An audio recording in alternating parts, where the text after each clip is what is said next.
Welcome to Find Your Fridays. It's me, Lorene. I hope you're doing okay. I hope you're doing wonderful.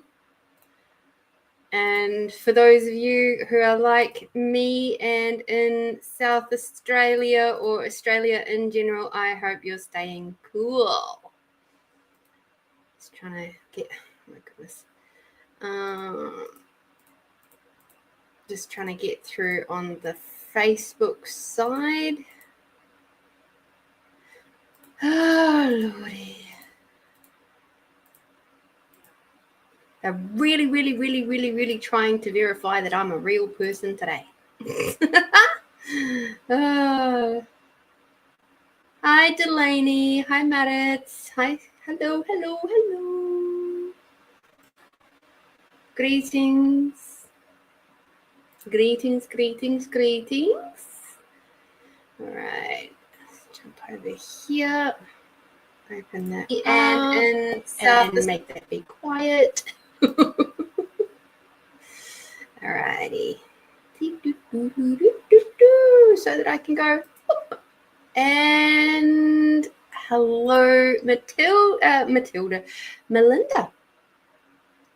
I hope you're all doing well. How did your shift go, Melinda? I bet you it was stinking hot. I've seen 40, I think it was 42 on my temperature gauge here at home today. And if anybody saw my, I have a thermo gun that I use for my python enclosure just to make sure it's, keeping temperature and stuff. It's a good thing to have. The water coming out of my tap today, my cold water tap, was 52 degrees. So yay. Yay for me. It's because I live rurally and a lot of the pipe work that I have, or the majority of it, is actually black polythene pipe, and it sits above ground or just on the ground. So yeah, Melinda was just a perspiration drop all day, and I'm trying to cool down now. Good plan. I have all cold drinks today. I have peppermint and spearmint tea, but I've got it in cool water, and just cool water with a little bit of salt in it for a bit later on. But yes, peppermint and spearmint today. For some extra coolingness. -5 in Sweden. You're used to -20. Oh my goodness. So that would be almost tropical for you right now. Yes, it is very hot here. Quite the opposite end of what they've got at Sweden at the moment. We've apparently got a cool change coming on Sunday, so I hear. I'll be up north, but Sunday, 26 degrees Celsius. Hi, Damara. So yes, 26 degrees Celsius on Sunday. Tomorrow's 34 here at home. Yay. And then all next week, because we just love the weather. I actually really love talking about the weather. Anywhere between 29 and 33 all next week, and still no rain. So it's going to be a hot one. Melinda said, I think all I drank sweated it out and no need to go back. I know, it's awful when that happens. I've had like a liter of water today, plus a couple of other drinks, and I'm like, did I even go to the loo? Like, I've been at home and partially under air conditioning, but yeah, certainly there was a lot of still a little bit sweaty at home too. So all right, just one more thing to go and write down. Alrighty. So let's have a look. What cards are we going to play with for our weekly reading? Thank you. so funny when you talk to people from overseas that are not used to those high temperatures, and they're all like, how is it that you can drink so much fluids and not need to go pee? It's like, well, have you ever been anywhere really, really hot and dry? 2 liters of the electrolyte water. Marat says, bringing above the polar circle where this could be -40, you have to experience that. Yeah, I have actually been in -20, but that was like with wind chill factor. And that was when I went to New York at Christmas time, and we were going outside for the Jets Giants game, I think it was. And it was quite windy, and it had snowed the previous night, and there was still a healthy dose of snow on the ground. And yes, that was very cold. So I can only imagine what it's like at -40. And it was bone chilling because we were just outside, and I was not fully prepared for my legs. The upper half, absolutely fine, but I neglected my legs a little bit, and it took me, gosh, I think about 4 hours to actually feel warm in my legs again. My feet were all right. It was just my actual legs. Just move that around a little bit. Okay. 1, 2, 3, 4, 5, 6. Down to the 6th. Okay.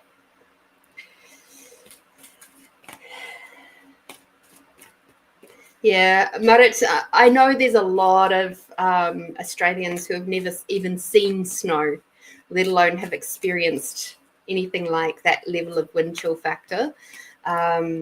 And I honestly think once you get below a certain temperature, it's almost like you don't really feel the difference anymore. And it's kind of like for us with the heat. It's like, well, I know from my experience, like I've experienced up to, I haven't had 50-degree heat yet. I hope never to have to, but pretty much once you get over about 39, there's not a hell of a lot of difference between 39 and 47. It's kind of like you don't really feel, it's just hot. hot and just hot. And it's just like you just constantly sweat, especially here because it's not tropical, it's very dry. And yeah. Whereas up north in Queensland area, it's tropical, so it's a lot more humid. And certainly it's like those hotter temperatures are very hot because you've got the humidity going along with it, so it's harder to breathe. And that's what I know from my experience, which is why when my fellow counterparts in New Zealand are talking about 32 degrees being stiflingly hot, that's why, because they've got a hell of a lot more humidity than what we do here in Adelaide. So that's why I love living here, because I can do hot. I'm not such a fan of humidity, though. Hi, Edwina. Tamara's never seen snow, and neither has Melinda, but she would love to experience it. You have to have where to take it from when it's hot. Some kind of fat. You cannot be too skinny. Tamara agrees. The humidity is not fun. Humidity flakes me out every time. I can do 42-degree heat, no problem. I sweat a lot. I might grumble a little bit, but it's not too bad. I can still work. I can still function. Give me 27, 28 in high humidity. I feel like I'm just flaked out on the ground. It's not fun.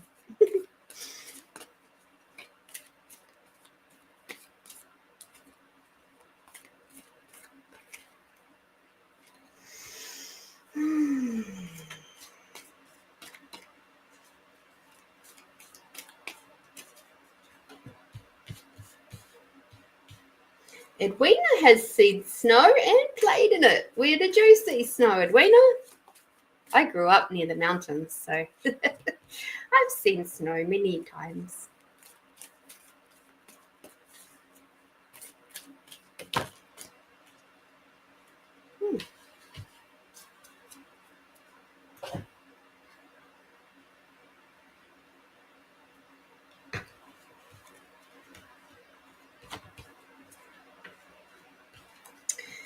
Okay, so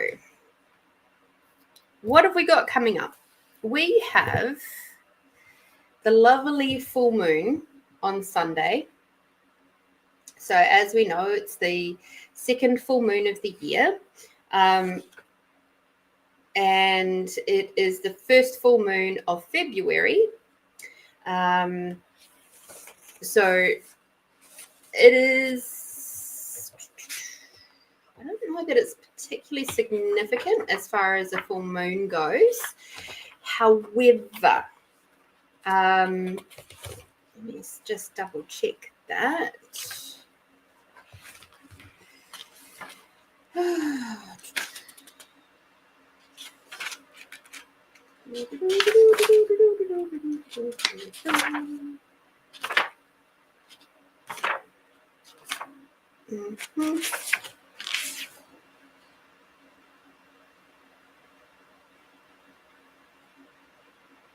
Okay. February. So it's still Aquarius. New Zealand on a road trip camp at Mount Ruapehu. Yay! You've seen my snow. Do you know how often I get, oh yeah, I've seen South Island. I've been to the South Island. I'm like, what about the North Island? Which reminds me, last weekend I was down in Beachport with Simon and his family, because that's where he grew up and stuff. And we ended up over at the Cray Pot. There was this lovely lady in there and she like cut my crayfish in half and cleaned it and stuff. Anyhow, I noticed her tattoo on her arm, her moko. Yeah, she called it moko. Interesting. We got chatting, and it turned out that she's actually from her family, well, her dad's side of the family is basically from Hastings right up through Gisborne, up through to the Coromandel, sort of all that area up there. And we got to chatting, and of course she knew basically where I'd grown up, and it was just really cool. And then I got hurried out of there because everybody was waiting for me, but it was just like, yay, I got to talk to a fellow Kiwi. It was so cool. And like the tattoo that she had on her arm, it was like a full half sleeve through here. I was like, I reckon you're a Māori chick. So that was really neat to have a little chat, and actually to have a chat to somebody from the North Island. It was super cool.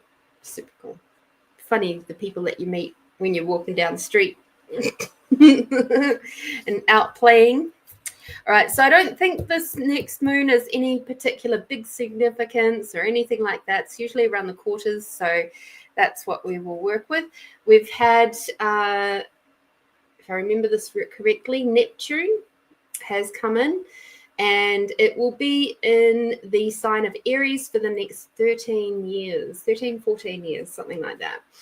And Neptune in the sign of Aries, and wherever Aries sits in your houses, like in your astrology houses, it's basically gonna be moving things around very significantly.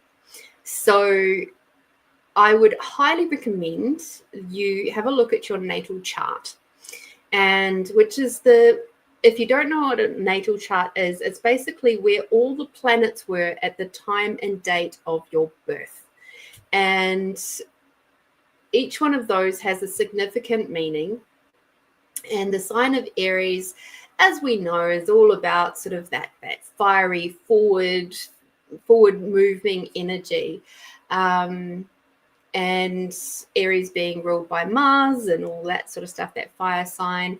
So when you get Neptune in there, apparently Neptune can be a little bit disruptive. It can cause things to get quite aggressive and assertive and shake stuff up and make things a little bit chaotic and hectic. So wherever Aries is sitting in your houses, because each house is related to a different part of your life, it might be a good time to have a little bit of a investigate and find out where that is for you.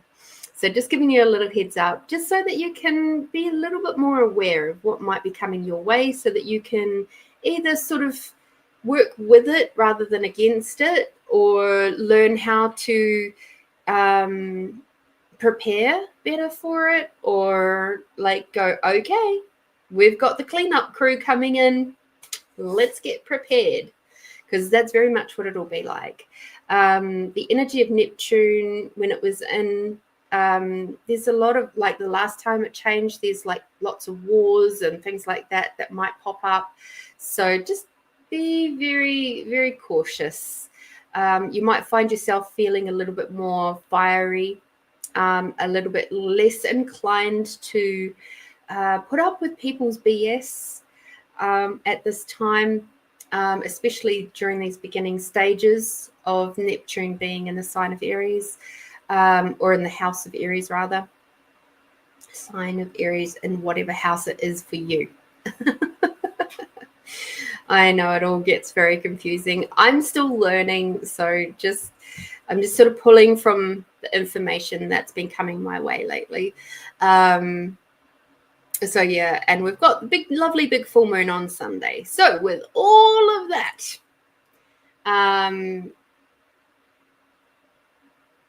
with all of that in mind, here's our reading for the collective for this next week, from the 31st of January through to the 6th of February. Where the hell did January go? I don't know, but suddenly it's disappeared. All right, we've got, you know what to do. And it says, trust your inner knowledge, act upon it without delay. Okay, so your intuition knows what to do. Okay, for example, there's some stuff that's been coming up for me around my work stuff, just some internal, office politics type stuff. And my awareness has been like pinging a lot about it in this last week or so. And towards the end of this week, Thursday particularly, I found that the ligament that runs from the outside of my right hip and runs over my thigh and into the inside of my knee, of my right knee, has been really tight. And I was like, that's interesting. And I noticed when I went to crouch down to do some cleaning and stuff, and I went, that's normally not that tight. And so this last couple of days, I've had a day off work, and then it was a planned day off work. So just to chill out, refresh, and just integrate and not people for a day. And today has been about relaxing, reframing, educating, preparing for the book club, just chilling out. And what do you know? Because I'm now in a space of thinking differently about this internal stuff with work, that ligament has loosened up. So that's my body's intuition telling me, hey, you've got to rethink your approach here. So just be aware, your intuition is going to be popping this week, all right? You know what to do if you choose to listen to your intuition, if you choose to listen to your body. It knows. It absolutely knows. And it is reinforced by the next card, which is remember who you are. You are a gift from the cosmos. You are not pathetic. You are not nothing.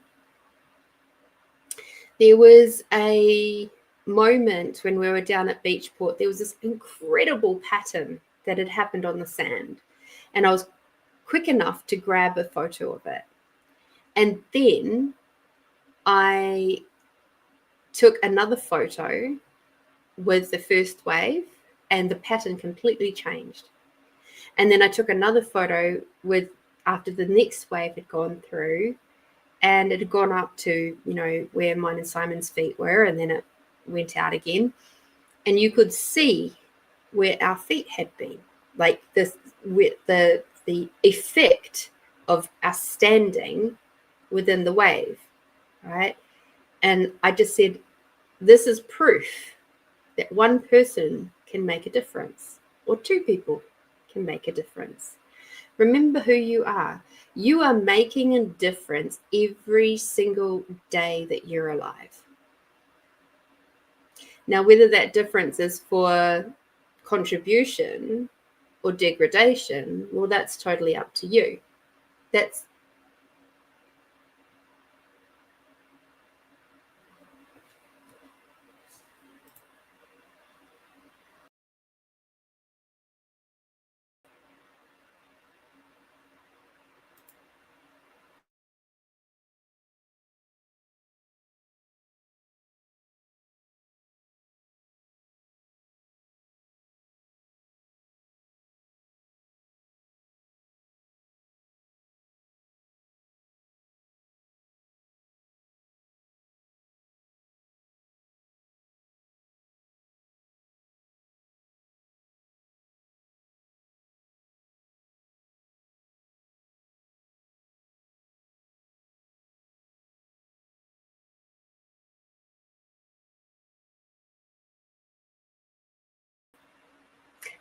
there we go. There we go. So sorry. So apparently, even the energies are like, we don't want them to be too clear about this thing. And I would say, well, bugger you. So yes, computer problems, connection problems, communication problems are all going to be up this week. Remember who you are. Remember that you have the ultimate choice as to whether you are a contribution or a degradation to your world around you. Okay. So remember who you are this week. You're going to get challenged a little bit. Are you going to be strong and compassionate? Because you can be strong and compassionate, still remember who you are, still hold on to your values and what's important to you without being a not nice person. Okay. You can still be empathetic without being a doormat. You can still hold true without being an arse. Okay. Remember who you are. Which leads us into our next card, which is sensitivity. So don't be surprised if this week to come that you find yourself being a little bit more emotional. I've heard, I've got some friends already talking about having a little bit more sensitivity this at the moment, like even in this last 24 hours. Of course, we are almost, well, just on the cusp of full moon shadow period. So there's that, but also with this changeover in the planets, there's a lot of emotional stuff that comes up with that. So the other thing I'm getting is be aware of the food you're eating. So the food you're eating and what chemicals and things you're surrounding yourself with. Interestingly, I just before sort of later on this afternoon, I came across a video from a gentleman in the UK in Wales, and he was showing the top 10 herbs to have at home for medicinal purposes. And then he also showed how to make a sleepy time tea, and also how to make a home version of a moisturizer. earlier than that today, I learned how to make hair gel from flaxseed. And so quite clearly, my team is telling me it's time to change away from the chemicals that I put on my body and to be way, way, way more aware of what I am using every day.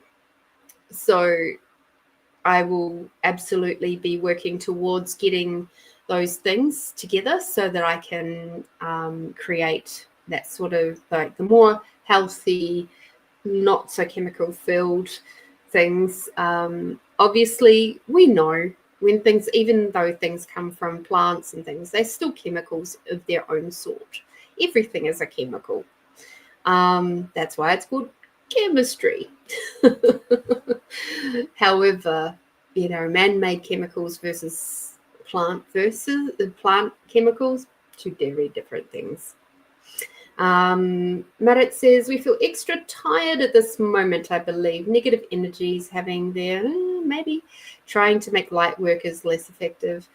I don't know that they're trying to make us less effective. What I feel is that the energies all around us is making us see where we're pulling ourselves down. So that's just my very personal point of view about that one. So yes, be aware you might be a bit more sensitive to the foods you're eating, the things you're putting on your body, and that sort of stuff. Chemicals that you've got happening around you. Divine Order is our last card for the collective for this week. Everything is how it needs to be right now. Look past the illusion and see the underlying order. All right. So something that I am finding already is there are a lot of wonderful people that are working out there in the law side of things that are making some really big impacts into changing the narrative. I saw today that the state of Florida is suing the top, what was it? I think it was 5 companies that manufacture food and drinks in America. That's pretty exciting. So, Lorene, that is why I ask. You are the teacher. I am a mystic, so yes, teacher. However, the best way I can teach is for you to use your awareness. So what's true for you? I'd prefer for you to figure that out. So if you feel like it's people in your section of the world that are, in their death throes, trying to control and manipulate, I'll put this into perspective. Divine order, okay? For the collective. I have been listening to a book called Horns of the Goddess. It is by Dolores Cannon. It is basically the last book she was working on when she passed away. And the section of the book that I'm listening to right now, they are talking with the regressed version of Brenda, who is in the lifetime of Estelle. And Estelle talks about the church and Christianity and how they're very aware that Christianity is going to putter out and die. And they just have to wait. Because in the times that they are in, there's the Inquisition, they have to be very, very secretive about their earth goddess magic. And they have to be quite underground. It's very quiet. And the magic or the religion that they have is what we would call paganism. But there's also a lot of Wicca in there. There's a lot of it's a beautiful, beautiful book. And there's so much in there that I'm absolutely resonating with. So there have been a few instances this last weekend where I was having conversations with people about their church and how they're now having to be in a whole, like if they wish to go to church, they can't go to one locally because there isn't one locally anymore because there's not enough parishioners.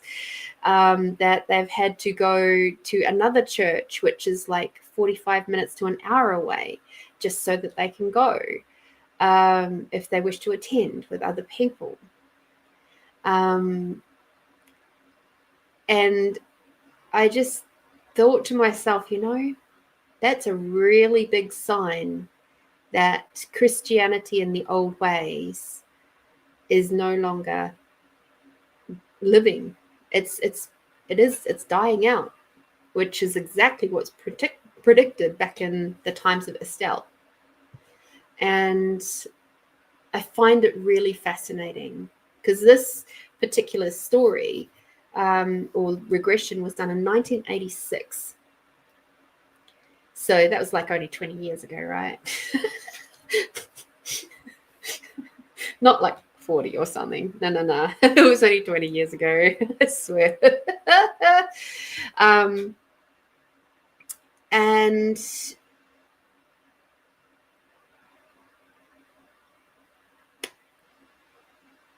I believe we know more internally than what we have been taught. I believe that when we pause and be quiet and allow ourselves to just be for more extended periods of time and we listen, then yes, we know more than what we think we do.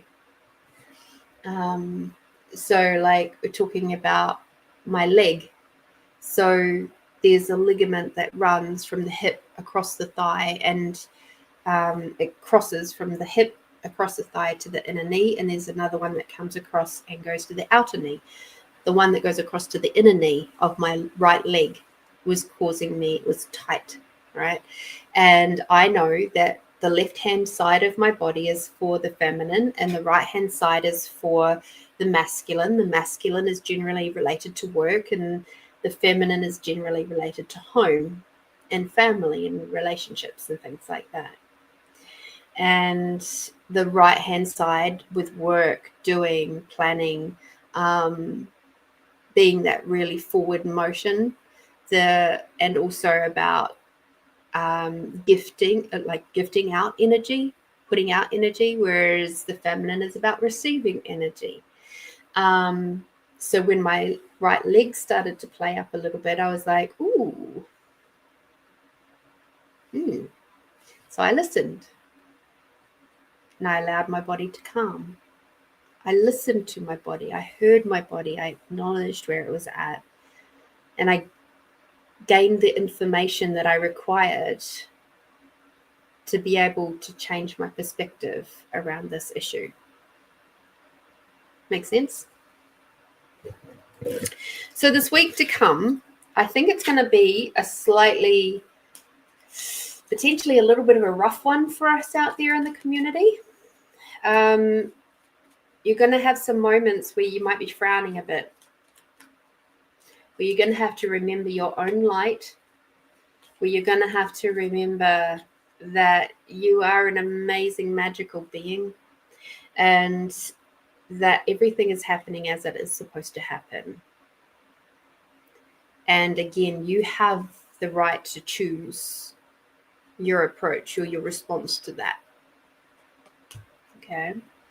So remember, it's okay to be calm and gentle. Like, I love this image of the sensitivity, right? Because she's just being gentle. She's sitting with the flowers and the swans and the birds playing her harp. So it's okay to chill. It's okay to be calm. It's okay to have hope. Hope for the next week to come, because as they say, this too shall pass. A troublesome week will pass, and there's always hope for a better week the next week. Alrighty, so that's the reading for the collective. Marit says, don't they also say all people are going to mix together? Countries do not exist in the future, as well as money. By the way, love and money are energies ruling the world. Love and money are the energies ruling the world as we think and act. Money is energy. Money also follows energy. If you haven't read yet, Maret, A Happy Pocket Full of Money, I would highly recommend you read that. That's a good one to choose. That's a good one. So yeah, has anybody else read Horns of the Goddess by Dolores Cannon? Or listened to it? I call it reading because it's still listening, reading to me. I'd love to know what you thought about that.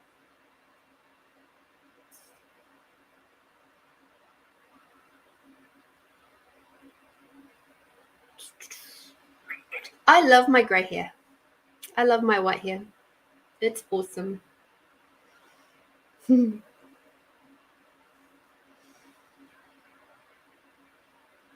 Melinda said, not yet, but it is on the list. I reckon. Highly recommend it.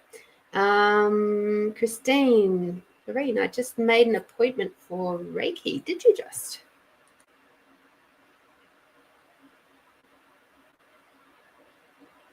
Hopefully it's an in-person session with someone, because that would be really, really amazing. And thank you. You just reminded me I required to... I won't be able to see you this weekend, beautiful one, because I am heading up north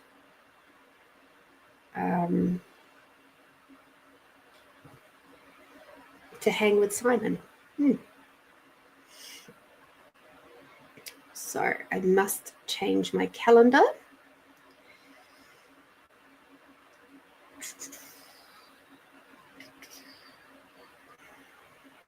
Cool. There we go. Cool bananas. All right, Edwina. Now, before we go too much further, Edwina, if you could pop your question in the chat, please, for your reading, for your super kind donation. Edwina, that would be lovely if you could do that.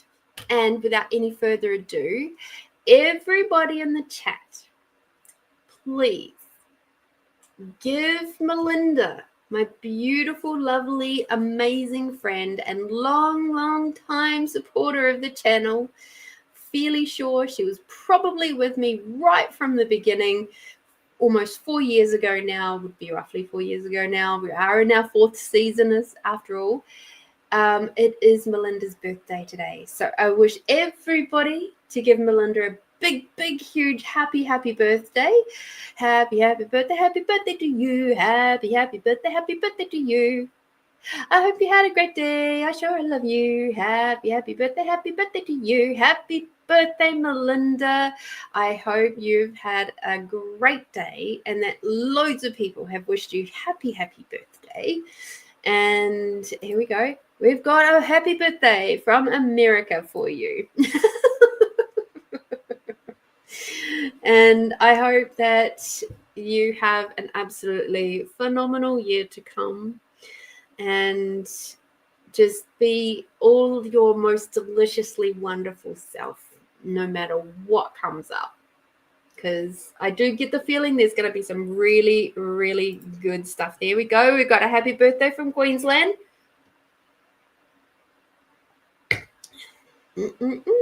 Happy birthday. There we go. We have a happy birthday from Sweden. And over in the Yorks. There we go. You're so welcome, Melinda. I hope you have a phenomenal day and weekend to come. All right, let me see who wishes to play with Edwina's team.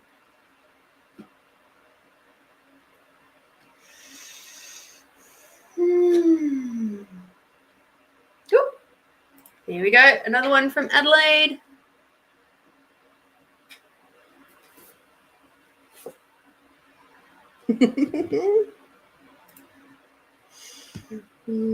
I love doing that.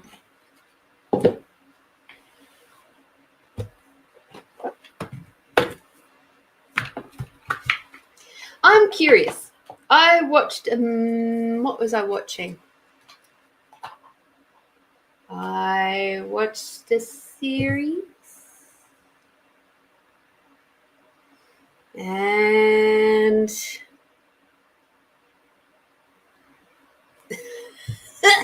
do you know how you have that moment where you've just sat and watched so much Netflix that you completely forgot what you watched?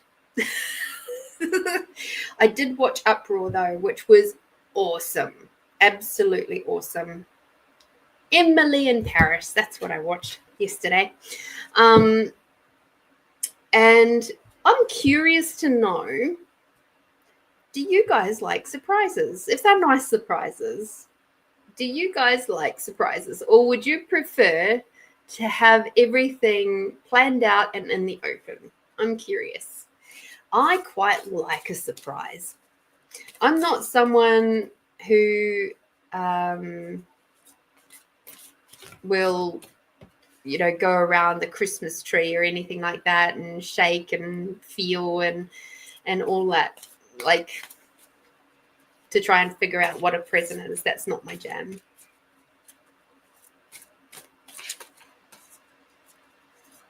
Yes, Christine.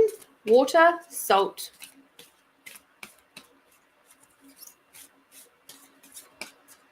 And expand out. Use the expanding out tool. Okay. Tamara loves surprises. Anything I don't have to organize myself is wonderful. Yes. Yes, Emily in Paris. I don't know what it is about that little series, but it's great. And I binged watched the last season and half of the previous one. So that tells you what I did yesterday.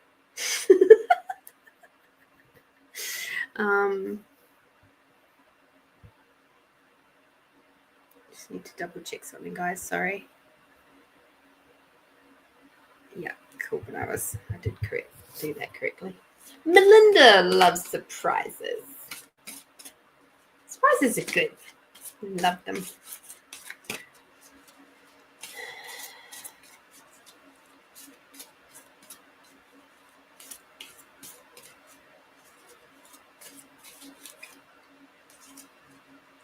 Yes, I agree, Merritt. The interest towards Dolores Cannon is definitely increasing. She was way ahead of her time, obviously. And I'm so grateful that she still has work that has to be released. I'm not sure if The Horns of the Goddess is her last book. I know it was the last book she was working on when she was alive, but I'm not sure if her daughter's gone ahead and released more since then. So, yeah. Delaney, I prefer surprises. Isn't that interesting? I like surprises too. Oh, right there.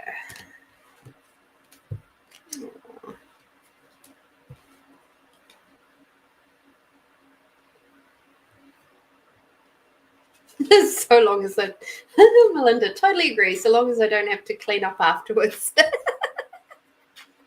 Yeah, agreed. It's one of the reasons why I really, really enjoy being with Simon. He's a real romantic at heart. And there is something that he wants to go to on the 14th of February, which is a Saturday, not this coming weekend, but the one after. And so not this weekend, not next weekend, but the weekend after that. So 2 weeks time. And I said, oh, so that's on February 14th, huh? And he goes, oh. And then he goes, oh. You could instantly think that you could hear the, oh no.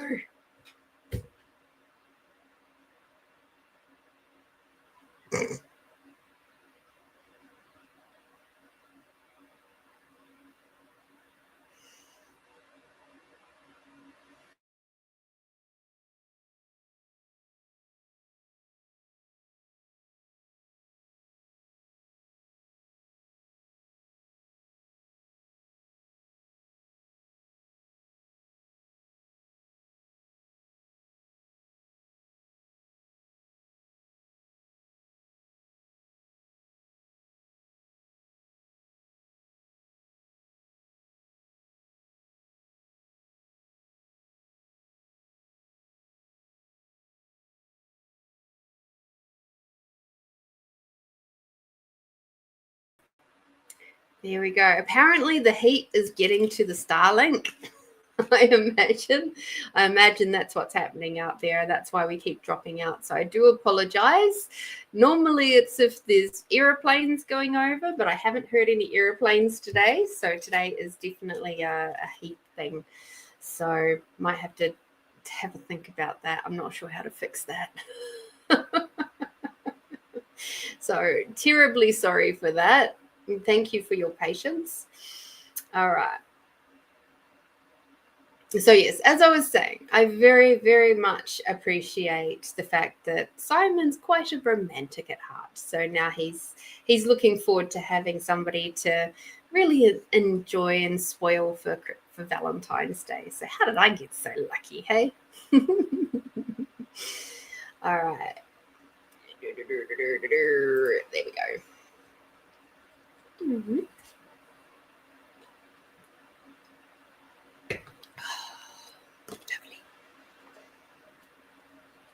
Oh, I like these cards so much easier.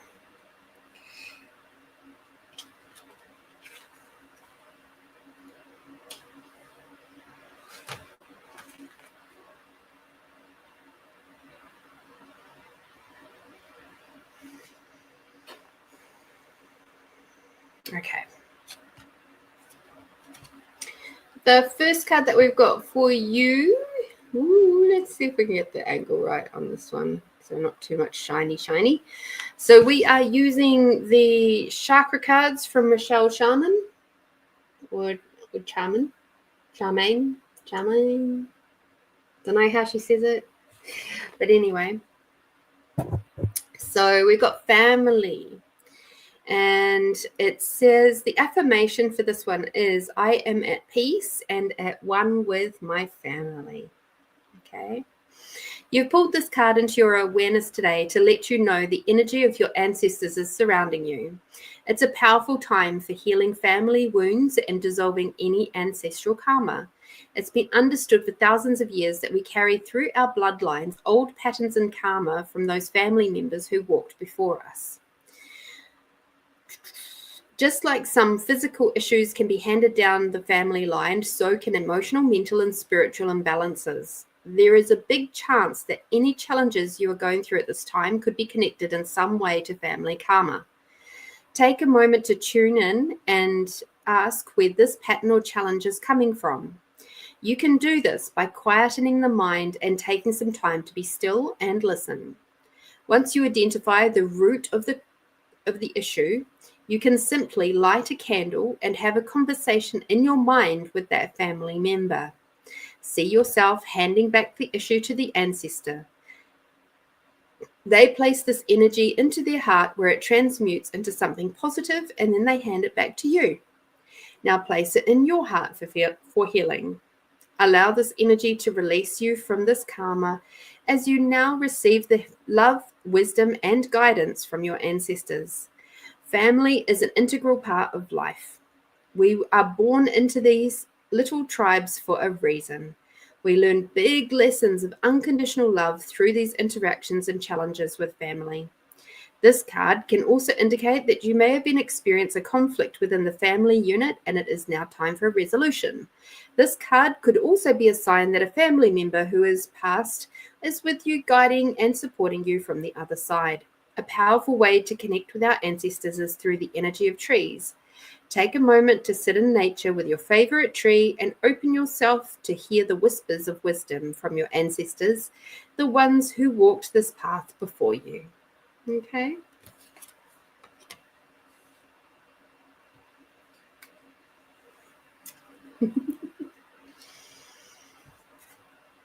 So, yes, I am at peace and at one with my family. I'm going to hold that card out. I think tonight's meditation is going to be working through that process. So stay tuned. We all have family stuff. And our family stuff comes down through our DNA. It comes down through when I do for healing sessions, one-on-one healing sessions, we go further in the expanding out than what I do here in the show. And part of that expanding out is going past your ancestral lines, but also your spiritual lines. So through my learnings, through my reading, through my experiences, I have learned that we have, as they said there, the impacts from our bloodlines that come through, right? Much like the tree, right? It's an ancestral, an example of an ancestral tree of the parents, the grandparents, the great-grandparents, the great-great-grandparents going back, right? So you imagine each one of those connection points on this tree, right, is an ancestor. And so there's all of those connection points that have all had their little bits come down, some stronger than others, come down to you here at the tree trunk. Okay, that is essentially what this tree represents, if you didn't know. When I turn off the little white lights, you see it a little bit more clearly. But each one of those connection points where there's a little branch that comes off and then there's, two more and blah, blah, blah, that all represents little connection points coming down. And each one of those has an impact on us. It's helped to create us the way we are. Now, factoring in, overlaying this lovely bit of stuff here, right? Overlaying all of that is where our soul, our being has been. And our being has then had each one of these types of tree things happen through our spiritual self. So we are very, very complex beings when it comes down to it. It's not as simple as, oh, well, my great-great-great-great-great-grandparent did this and therefore I have to heal that and it's job done. Not necessarily. This can have come through from your physical line, or it could have come through from a spiritual line. And each of them have impacts on you. So just keep that in mind. When you're doing inner child work, it can belong to another lifetime. It could belong to another dimension. And that's important to keep in mind as well. All right? It's not just about what your parents did or your grandparents or your great-grandparents even. It can be something completely different and from a completely different lifetime. It all is an effect, but it's all a factor, right? Your next card is a Divine Wisdom, which is your Soul Star chakra. So the first one obviously was your base chakra. Okay. This is your Soul Star chakra. You have the divine wisdom of the universe available to you at all times. As you may know, you are deeply connected to an expression of the divine light of the universe. This divine light has within it the powerful knowledge and wisdom of the cosmos. This light is all-knowing, wise, and all-loving, intelligent light. You are reminded at this time that this wisdom is at your fingertips, that you are made up of this wisdom, and that it runs through your blood. You can access it at will. If you have been searching for the answers and guidance from sources outside of yourself, it's now time to look inward. It's time to tune in, to connect to, and become aware of the divine wisdom that lies within. Trust the calling to deepen and awaken this aspect of yourself as you start to trust the wisdom that comes to you.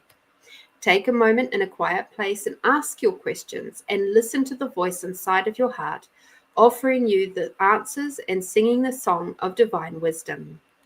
The answers lie within the chambers of your own heart. Sometimes it can be challenging bypassing those crazy thoughts in your head in order to get to your heart. However, once you get that feeling in your body that everything is just right, you will know that you are there. Then it is a matter of trusting the process, and as it grows stronger, to use it just like a muscle.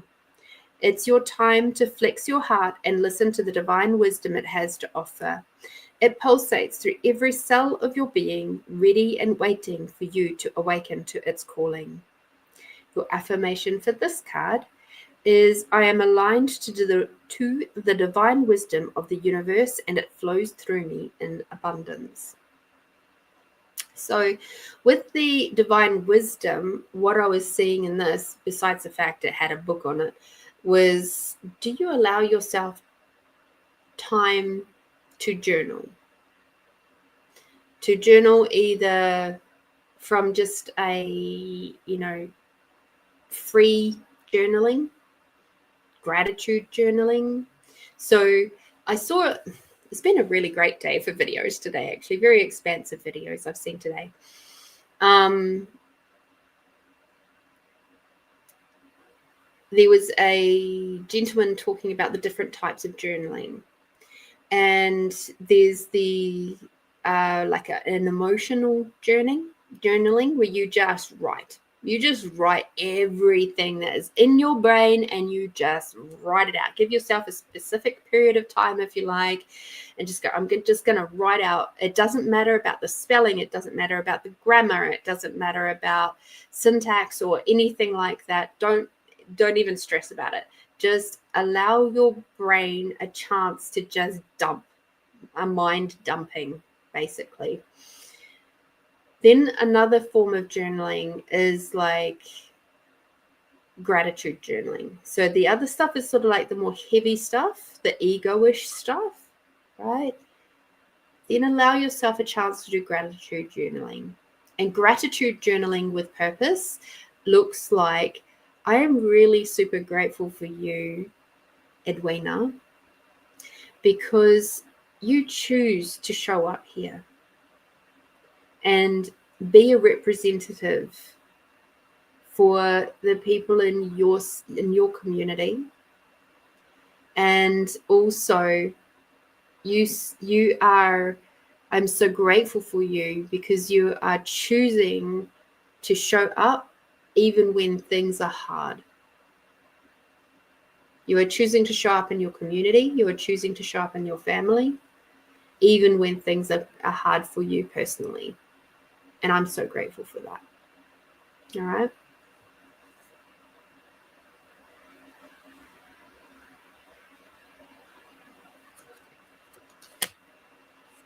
Divine wisdom. Do you allow yourself a chance to journal? And once you've done those first two steps, you might find that other stuff starts to flow in, more internal wisdom. Okay.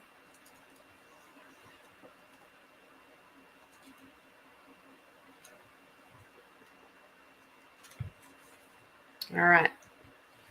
So you've gone from a soul star to an earth star. So earth star is obviously underneath your feet. So you've gone from up there, you've gone from the middle to up there, and now we're going right down into the earth. And this is rebirth.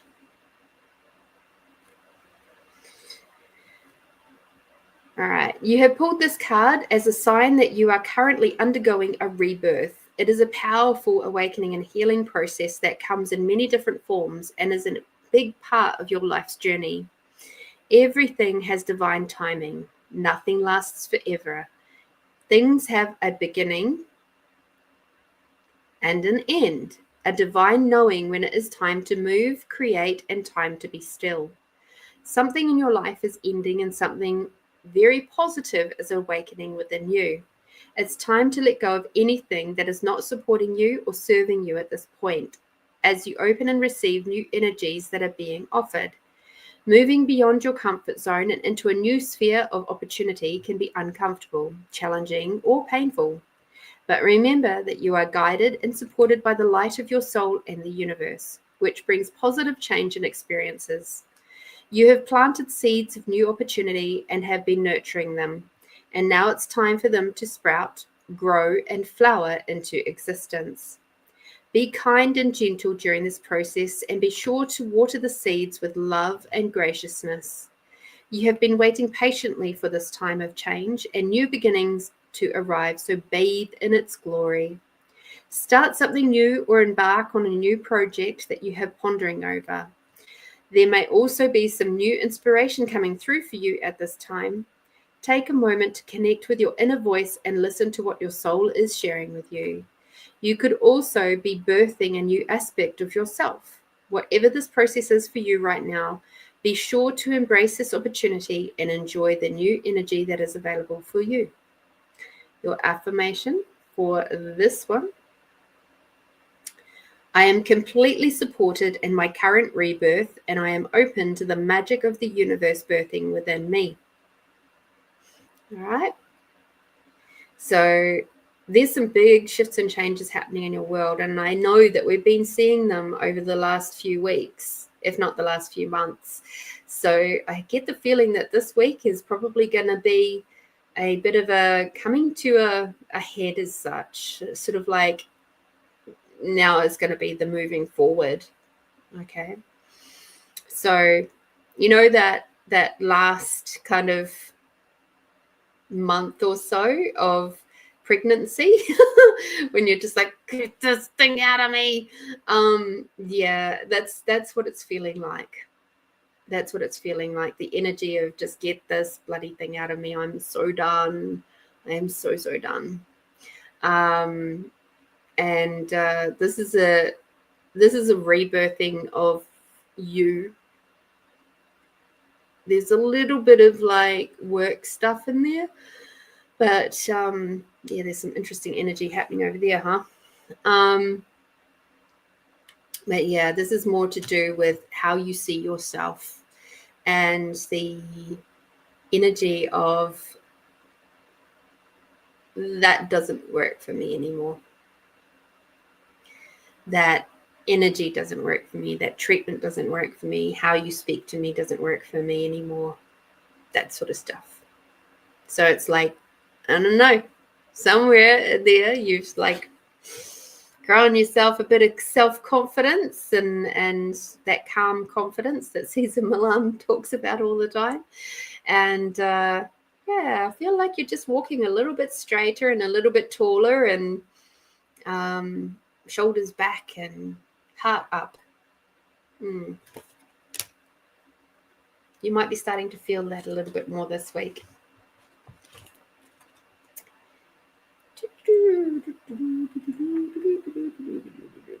28. So we went base, star, earth. Now we're going to hit the third eye. And we have visualization. What does that remind you of? I don't know about you, but all I see is Maui. When I look at that, I see Maui and the slowing down of the sun story, the Māori legend. I'd like to know what you get out of that one, Edwina. Visualization. The third eye chakra. You have attracted this card into your awareness today because it is a creative time of visualization for you. Visualization is a tool for manifesting your desires and dreams and a powerful way for you to receive visions and messages from the spirit world. When we visualize, we activate the third eye chakra, and yours is currently expanding and awakening. You are encouraged to practice exercises that enhance this process, such as meditation and breath work. The color of the third eye chakra is violet, so you may like to imagine this color streaming into your third eye as it expands and awakens to its full potential. In this opening, you will receive strong visions and deep wisdom. Trust what is coming through for you. You will also deepen your intuition and psychic abilities as the third eye awakens. You are receiving strong signs and messages from your guides from the spirit world. It is important that you slow down for a moment and go within to see what you are being shown. You could also be receiving signs from the earthly world and are encouraged to pay more attention to the visions around you. This card could also represent that you are in a phase of creating and are being asked to visualize strongly what you would like to manifest in your world. This is a very exciting time. Tune into your heart and bring forth the ideas and visions that are appearing to assist you on your next phase of your journey. This card can also be a sign that you need to take more notice of the visions in your dreams. Whatever this card means for you, make sure that you nurture this powerful process as it brings an abundance of gifts at this time. Your affirmation for this one. My third eye is open and I have profound vision. Yeah, wow.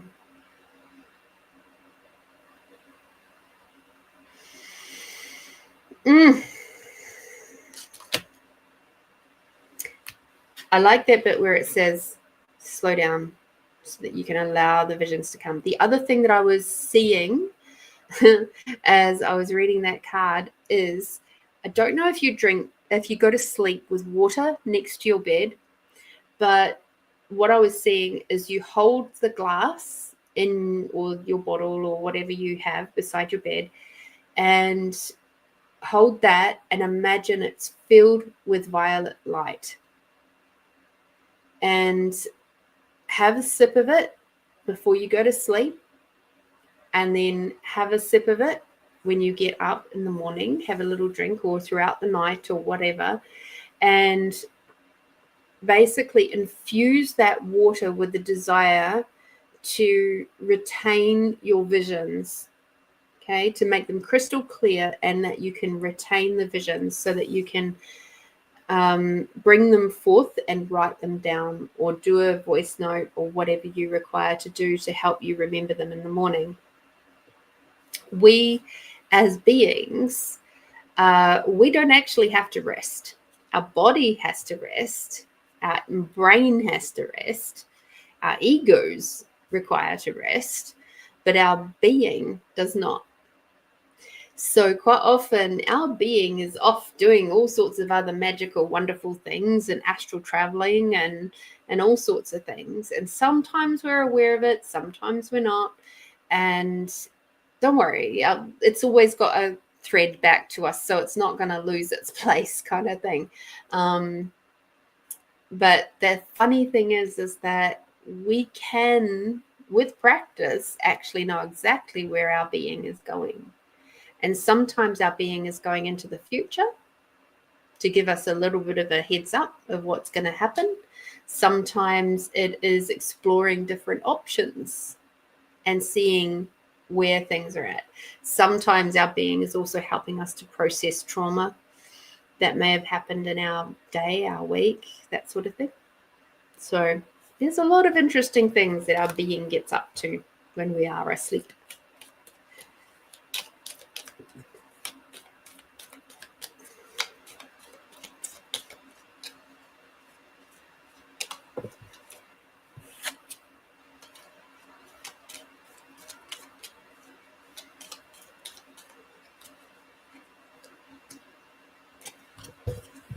In this week to come, my dear, tenderness is going to be your theme.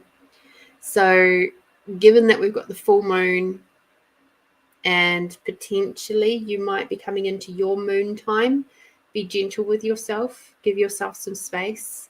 I just got a twinge in my pelvis, so I'm like, oh, maybe she's coming up to her period. A little bit personal, but okay. The things my body tells me. So if that is true for you, please take some time for yourself, take some quiet time if you can, and allow yourself some tenderness. Okay, you've got a lot of stuff that you're moving through, and sometimes we just require, not sometimes, every time, we require a bit of integration and a little, just allow yourself, even if it's just for a few hours. So create that space, be very clear with those around you that I just require some, like I said to Simon on Wednesday, I'm really peopled out. I require a day with no people. So, and he respected that. You know, he actually really appreciates the fact that I tell him these things. So give yourself the permission to create space so that you too can enjoy some integration time and just be gentle and tender with yourself. Again, thank you so much, Edwina, for your super kind donation. I absolutely adore you and wish you the best of luck with this week to come. There's some big stuff brewing for you, and I can feel that. And I just sending you so much love. Thank you, thank you, thank you. Alrighty, there's some cool comments up here. Melinda, we were talking about Valentine's Day, and Melinda said, that's one thing on my list of must-haves, must be a romantic at heart. The last one didn't know what romance was. Yes, exactly. I did say to Simon today, you're pretty lucky. You don't have very big boots to fill. And he kind of went, oh, good, I guess. He goes, that doesn't make me want to do any less for you, though. And I'm like, oh, good. Just know that I'll be happy. So it's just like, I think sometimes people get a little bit up in their heads about the level that romance has to be. To me, it's more of a, where does it come from? Does it come from the heart? Does it come from the head? Do you know?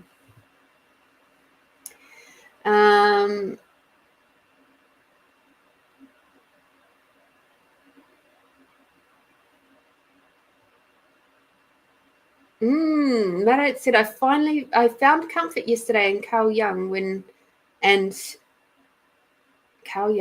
when you are tired of everything, watch this. The empath side to us, which finally says no and sees through everything. Yes. Exactly.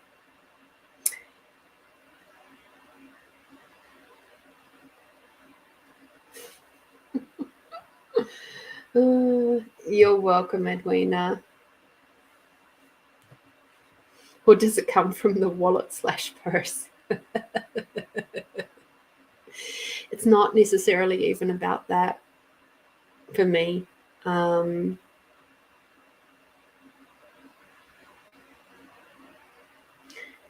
Romance is about how somebody connects with me. Because here's the thing. If they haven't made me feel special in their presence of connection, energetic, mental, emotional connection, if I don't feel safe with them, they could spend thousands of dollars on me for Valentine's Day, birthday, Christmas, whatever, and it still won't mean as much as somebody who does make me feel safe, who does connect with me really well, who is balanced within themselves and allows me to soften because I feel safe with them. as them giving me a bunch of flowers out of someone else, like out of a friend's garden or their own garden that they may have grown. And that's what I mean by it has to be like as long as it comes from the heart, but it's also what's led up to that point. It's like, yes, absolutely, like be doing special things for Valentine's Day if that's what you wish to do, as long as you both agree on it. There are some people out there that literally have no desire to celebrate Valentine's Day, and that's cool. It's just like there are people out there that don't like to celebrate their birthday, and they don't like to celebrate Christmas, and it's not necessarily for religious reasons. It's they have their own stuff and their own reasons. Personally, I like celebrating those things. I like celebrating Christmas, and I like celebrating but Christmas from that connection point again, because connection is a very, very, very high point on my values. It's not the highest, but it's right up there. So yes, connection is very important.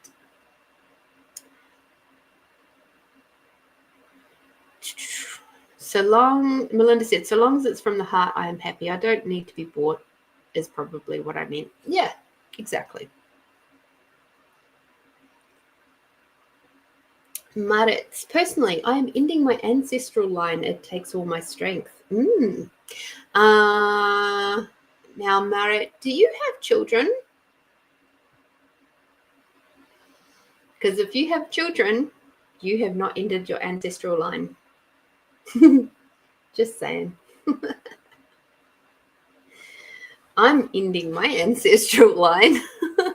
Yet I also am very aware that through my nieces and nephews, my ancestral line essentially still continues.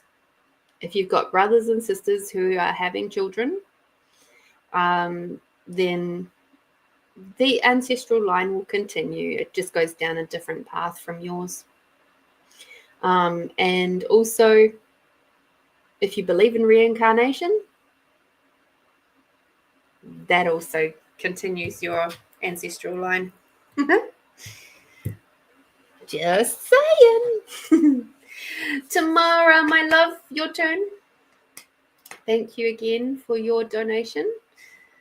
Which cards would you like to come and play with Tamara today?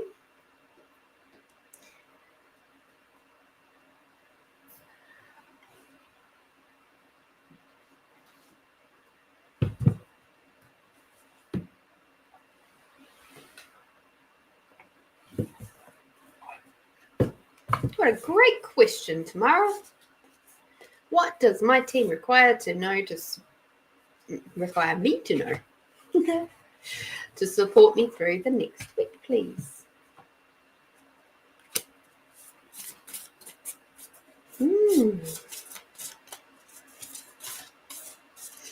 So I have to say, if you have Netflix, I highly, highly, highly recommend that you watch Uproar.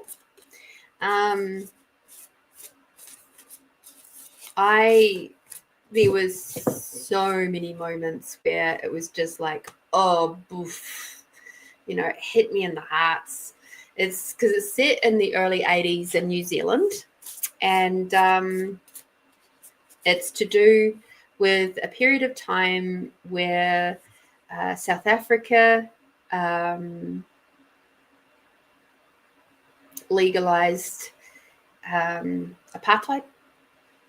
And it was the Springbok tour of New Zealand, and New Zealanders were not happy about it at all. There was a lot of rioting, there was a lot of harm, and it is set at that time.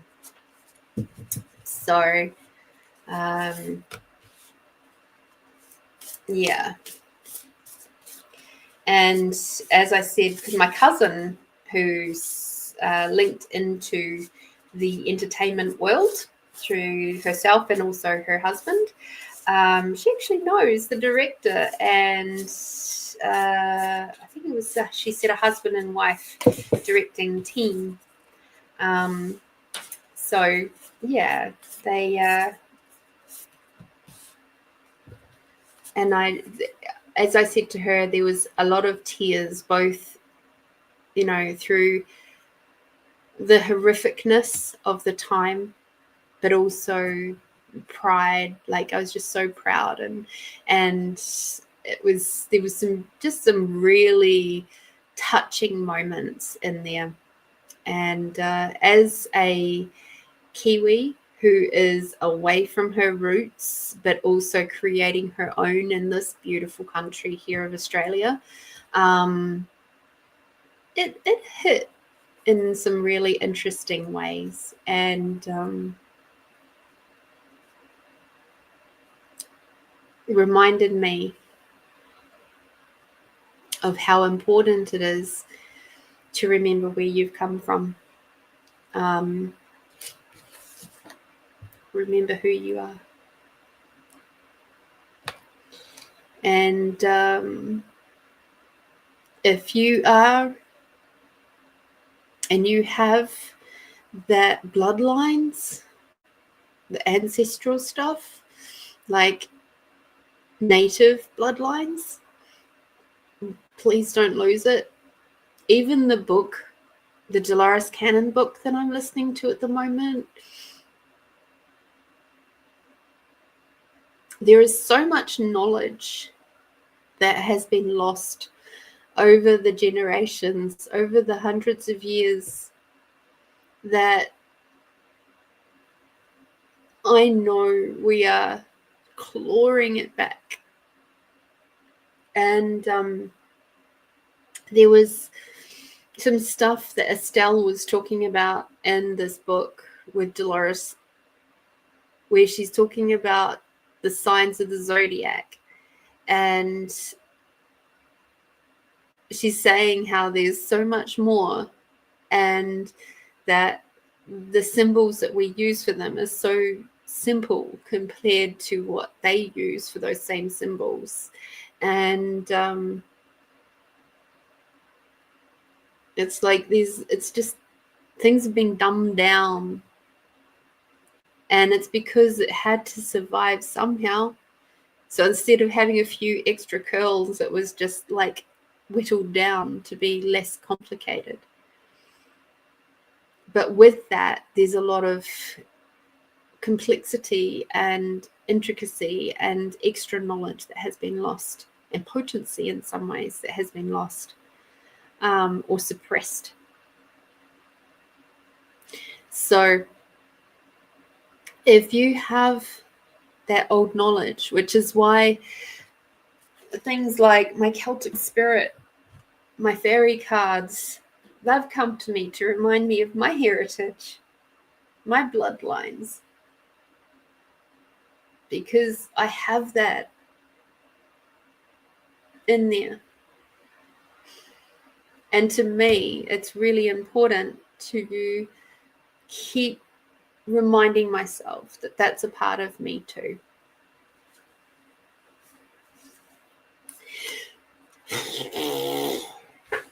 Anywho, there's another card here for you. I'm just having a look, seeing which deck it's got to come out of. Where are you?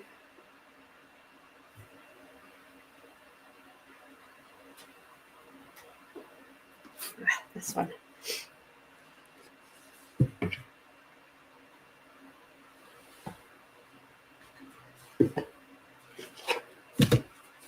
There's a lot of karmic stuff that is being worked out in this lifetime. A hell of a lot of karmic stuff. So Maret just said, my daughter lost me in another life. She's left me in this and overcoming that.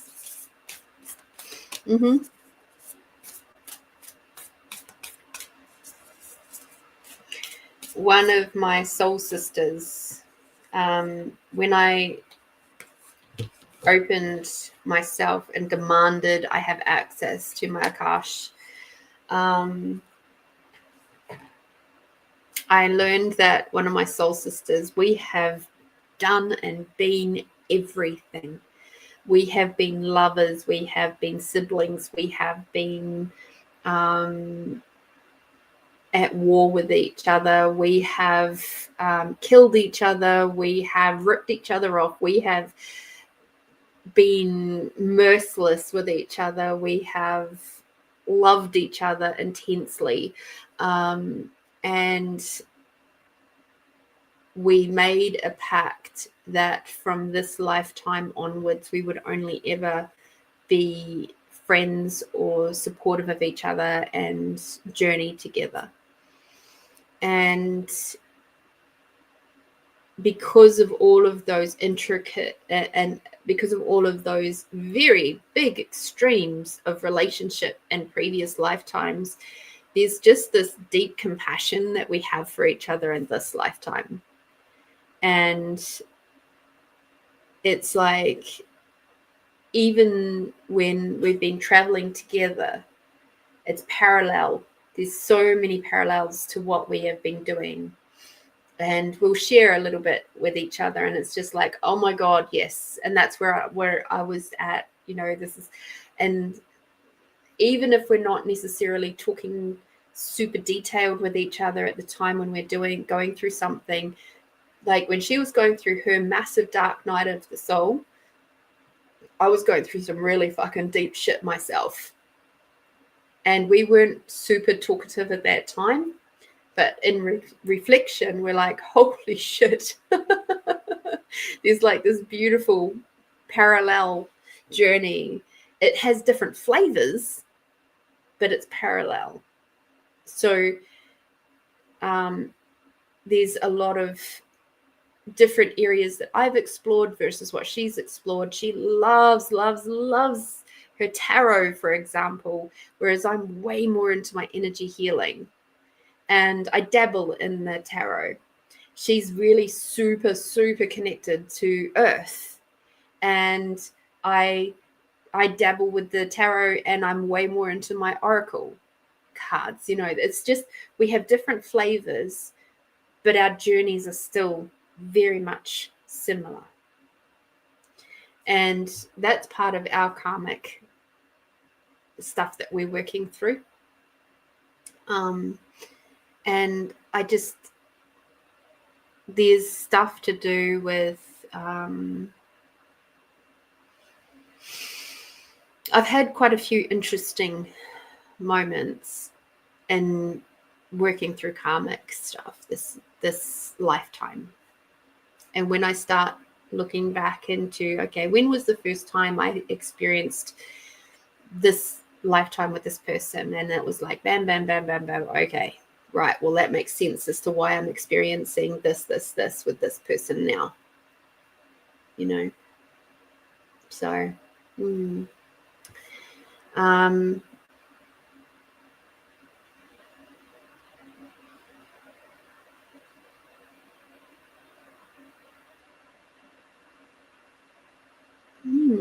interesting. For that, Marit, what you're talking about there, you're saying that she's not been on Earth before and is not like others. I would highly recommend the Dolores Cannon book. I think it's The Guardians of the Garden or something like that. Let me see if I can find it.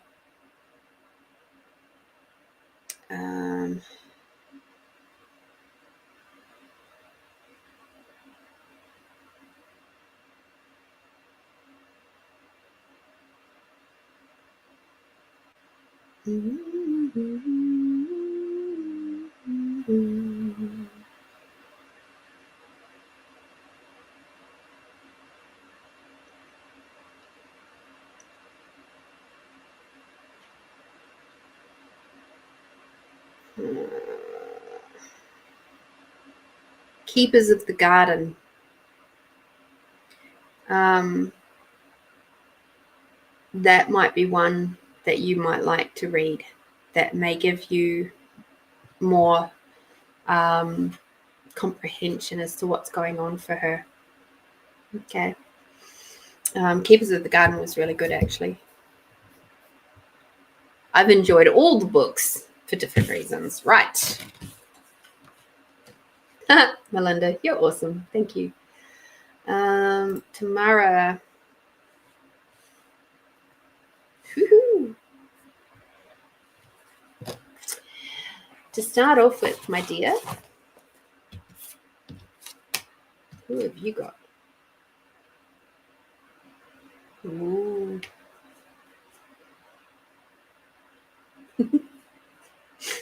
Love it.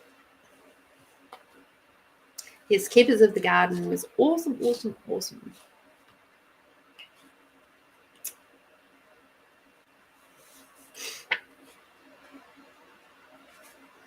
You have the Shaman's Dream Oracle. I absolutely adore this particular deck. So the first card that you have is Galactic Mushroom. The Divine Matrix, the intricate complexity of life. You might have been thinking and acting like you were the only one in the dream creating your life. The galactic mushroom arrives as a playful yet potent reminder that you require to get with your higher power. The universal laws are not for your benefit only. The law of attraction does not exist just to serve up your desired outcome. The matrix of consciousness, called Source or God, Spirit, or many other names, including Sophia, is intricately woven into life. There is so much complexity that the human mind cannot comprehend all the moving parts.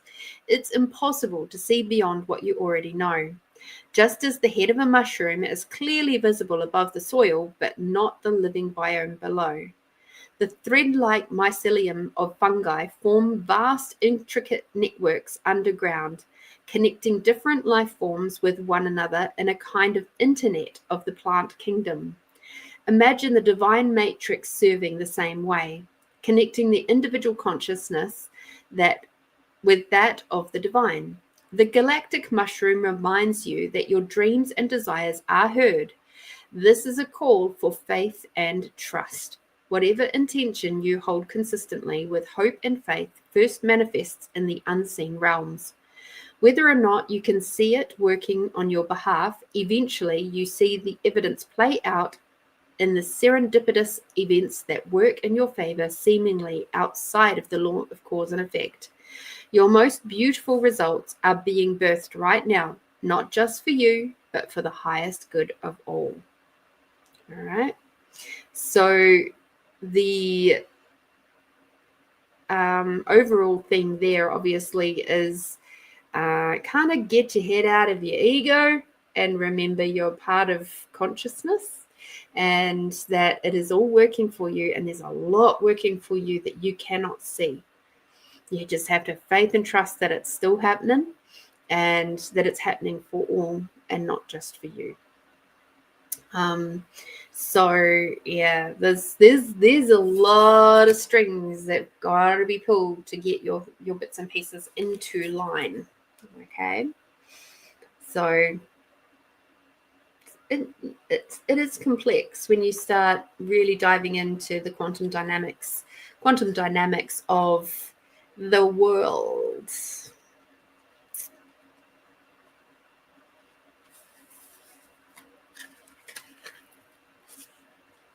Hi, Carrie Ann. Lovely to have you with us. All right, we've got the Wailing Tree, Grief and Mourning, a time of necessary losses and reconciliations. When you encounter the Wailing Tree on your path, it is an invitation to stay a while and regroup, a place for you to rest and allow yourself to say goodbye to what no longer serves. You may have been overdoing things, working too hard, or putting too much effort into life with little reward. If you've been considering making a change, now is the time to do so.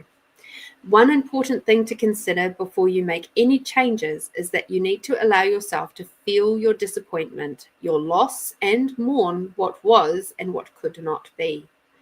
This is a way to honor your experience, to give yourself time to consider all the gifts in it, to put proper closure on it, to really know what to really know what you've learned as you walk away from it and into something new. Even in the perception of failure, there is much good to be discovered. However, skipping the stages of loss doesn't get you to reconciliation any faster. In fact, you will discover that you will have to come back at some point. So, do it all now. Look at it all squarely and honestly and stay with your feelings. Life is not either or, it's both and, this and that. So, as you dive in and process this, allow it to become a temporary travel companion on your journey. The feelings that this will bring to the surface will be challenging for sure, yet, like all things, they will pass soon enough, and you will be more enriched by the experience. All right. I'm going to show you guys all the 90-second tool. At the end of tomorrow's reading, I'm going to show you the 90-second tool. Okay, so stay with me. This is a way to process your emotions as they come up. Hi, Catherine. Hope you're doing well, darling, and keeping cool. Being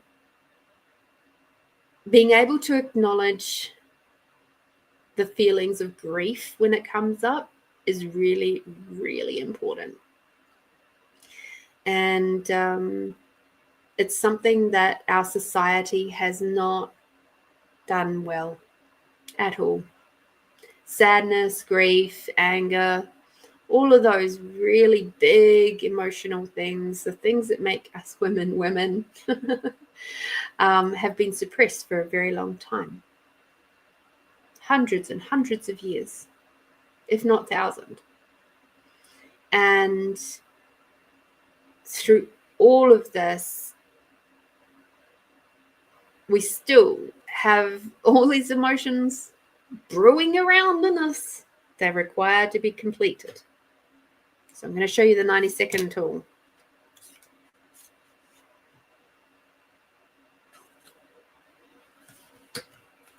So that you too can sit with it. So when something comes up that disappoints you, you can sit with it. When something comes up that makes you angry, you can sit with it. When something comes up that makes you sad, you can sit with that. And allow your brain to go, oh, it's all good. It's all good. You don't have to worry about that anymore. Hope you had a nice sleep, Catherine. 39.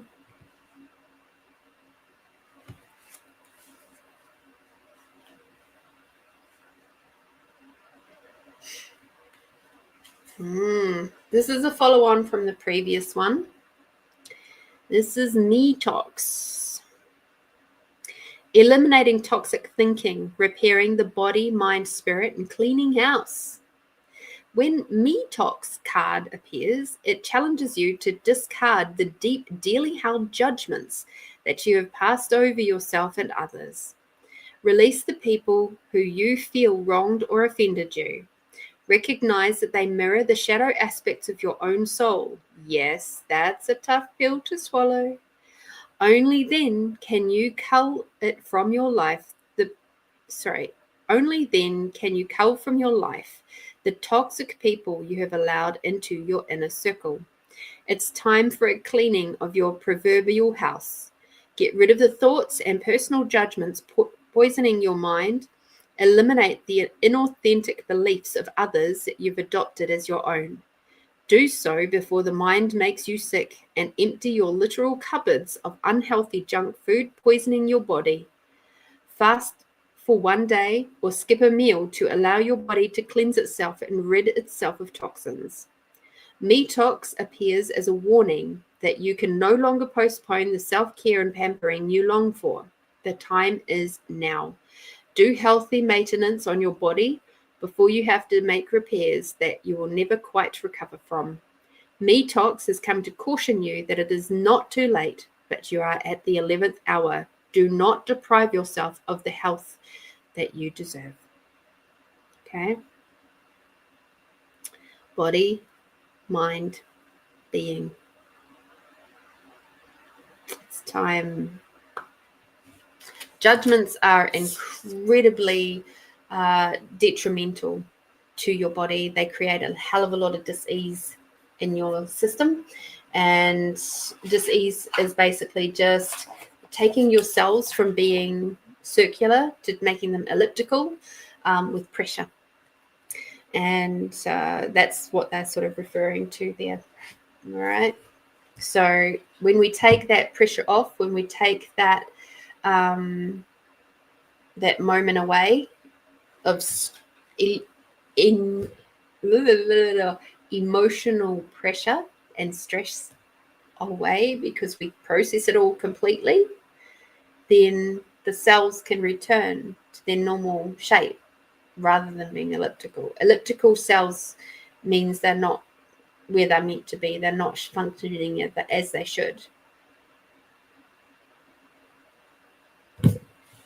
That's why people feel so happy when they get energetic work done, because their cells are returning to, we take that pressure off, the energetic pressure off, which allows their cells to go back to normal. And it's like, oh gosh, now my shoulders are moving and my legs are moving and blah, blah, blah, blah, blah. All right. Cool. One more card for you. Let me find where are you? Well, maybe two, because these ones are not in alphabetical order.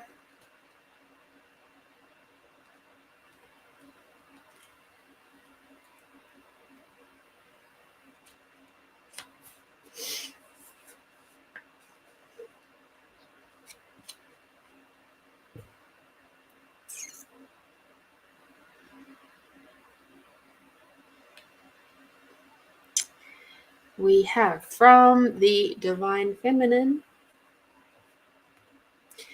Sapphire, the Poetess. I love every inch of my body, and I love the women in my life fiercely. So, do we need to know who she is? No, I think you know. I think you've got this deck of cards, so you can have a look and see who she is.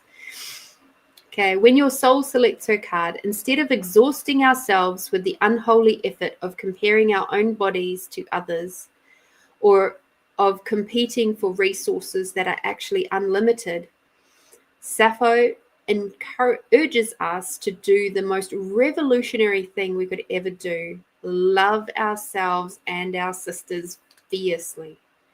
We can't recover Sappho's lost poems, but we can reclaim the enduring spirit she left us. We can become her poetry. We can revel in the pleasure we are capable of feeling, and we can love unapologetically with the full spectrum of our emotional range and from the fathomless deep depths of our hearts. Lift up a woman in your life. Help her reach her dream that she's been incubating. Take time to indulge with lady loves in your life. Go to a spa, make a dinner together, go skinny dipping, or just do something outrageous that celebrates the fact that you love each other. Sappho is about the power of loving every inch of the female form. Spend a day flooding your thoughts with positive affirmations about your body or a woman's body. Take a long bath with red rose petals. Do something nourishing that acknowledges your love for the fact that you are a woman, or for the radiant women who constellate your life. Your soul voice meditation. Is there a woman in my life I can send love to and uplift in this moment? Your intention. I love every inch of my body, and I love the woman in my life fiercely. All right. One of the best ways to combat judgment is with gratitude. So if you have that moment of going and judging your body in any way, shape, or form, turn it around and love it fiercely. So, like, if you're having a moment where you're going, oh my God, my belly, oh, it's so chubby at the moment, blah, blah, blah. It's like, just look at your belly and just go, oh, I love you. I love you. I love you. I love you. I love you. I love you. I love you. I love you. And you just keep rubbing whatever body part it is that you are currently judging and just tell it how much you love it. And I don't need to know what body parts you're rubbing. Keep it cleanish. But here's the thing with that reference. If you have a lot of trauma in your pelvic area, in your reproductive organs, you can do the same thing. And you just tell that area how much you love it. Instead of hating on it or trying to pretend it's not there or completely ignoring it or whatever. If it's your heart that's hurting and is in grief, just tell your heart how much you love it so, so much. You know, so when I grew my hair out, and it was like at that point of half, right? And I didn't have it this short. It was down around, you know, here. And people were like, aren't you going to dye your hair? Why don't you dye your hair? Blah, blah, blah. And they were judging me and my hair so much for allowing it to go natural. They had their own preconceptions about why I was doing it, about maybe I'm letting myself go, that I didn't care about as much, I didn't care about my appearance as much, all those sorts of things. And at the end of the day, I just said, no, I'm loving my sparkles as they are coming through. I'm letting my sparkles shine. And I said it with the biggest smile on my face. And they also like, oh, and they didn't know what to do with that. Now, that little part of you that is being a judgmental little bitch, love that. Love it. Whatever it is, love on it rather than judging it.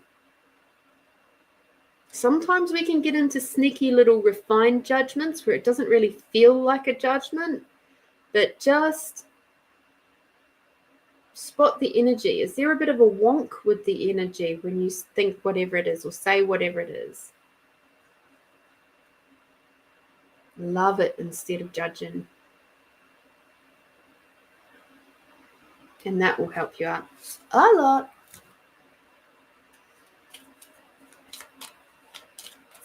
If you're thinking, oh, the things are not coming together as quickly as I would like,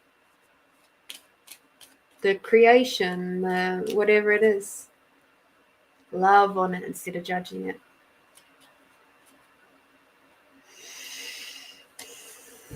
Frequency. That's the overall theme of all of this. Cleaning house, check your frequency. Loving on yourself, check your frequency. Where are you being? When you're in grief, check your frequency. It's not about stopping the grief from happening. It's about acknowledging it in the fullest. Even how things are being created with your divine, your galactic mushroom and the divine matrix. Love on the fact that everything is happening in its own divine timing. Love that. Thank you, thank you, thank you. I know I can't see it yet, but thank you so much for pulling all of the strings that you have to help this creation come together and be the best contribution to the collective. Thank you, thank you, thank you for preparing my heart to receive that. Thank you. Expanding out. Right. Thank you, Tamara, for that beautiful reading. Thank you for allowing me to dive in. and just have a little bit of a moment there with you where we can be straight up, you know. Oh, I can tell you, my belly at the moment, she's a bit puffy. And so it was also a gentle reminder to myself, but that was also something I was doing for myself this morning, was just loving on my body and allowing it to feel my love and feel my gentleness, and then go, and yes, it's time to, you know, let go of some of the foods that I've been eating over the last couple of months. I've been clearing out my cupboards. I've been cleaning house, but instead of throwing out, I've been eating it. So, yes. Oh, isn't that exciting? I began 111 minutes ago. I began a lot longer than a bit long. Anyway, but it helps a lot, both me and my son, to listen to you in the midst of all grief and sadness. I'm trying to write a book telling about the heart living and personal hardships. This is my way, as Sinatra sings. Yes, writing, very important.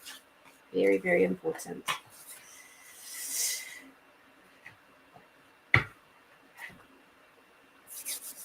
Mwah. Tamara, thank you so much for your beautiful, kind donation. I'm super grateful for you. Thank you. I'm going to teach you guys now, and then I'm going to do one more reading, and but I'm going to teach you guys how to do the 90-second technique. So think of an issue that you've got coming up in your world. Something that's got you a little bit sad, a little bit angry, a little bit frustrated, a little bit like whatever is throwing you out of sorts right now. Okay. Even the judgments, or it's like something about your body or people, other people, just bring that up in your mind.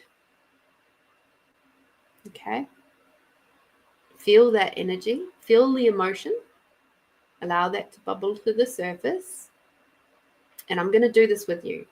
All right.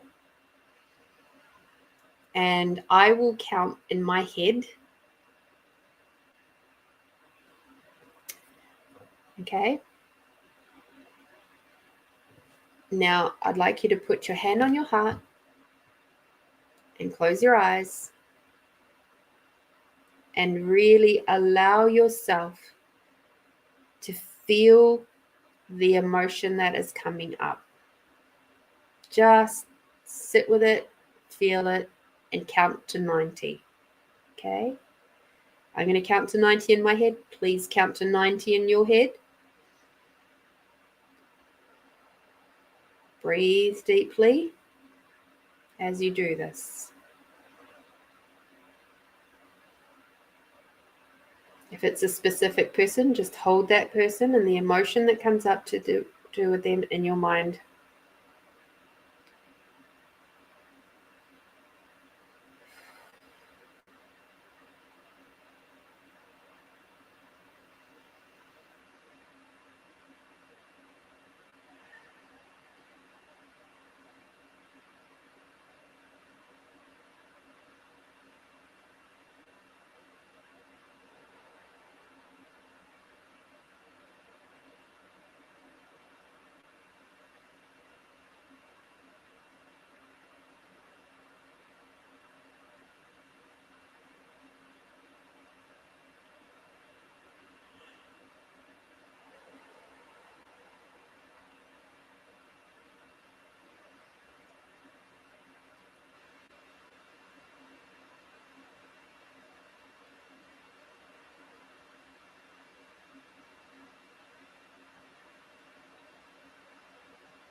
Thirty more seconds to go.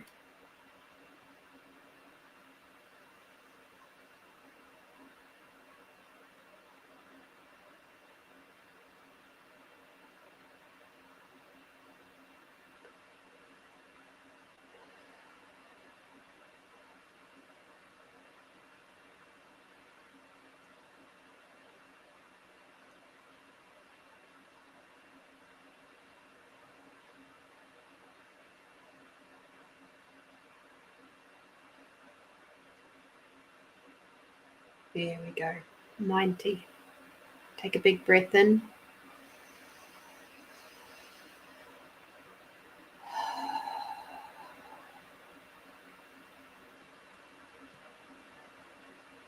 Now, sometimes when you do that process, and quite oftentimes, you might yawn a lot. You may burp as energy is processing through. You may get to 60 seconds and your brain and your ego might go, oh, yep, we're done now. No, keep going past the 60-second mark until you get to 90. Now, the scientific reason for that is that our brains require 90 seconds to fully process an emotion. Doesn't matter if it's joy or sadness or anger or frustration or whatever.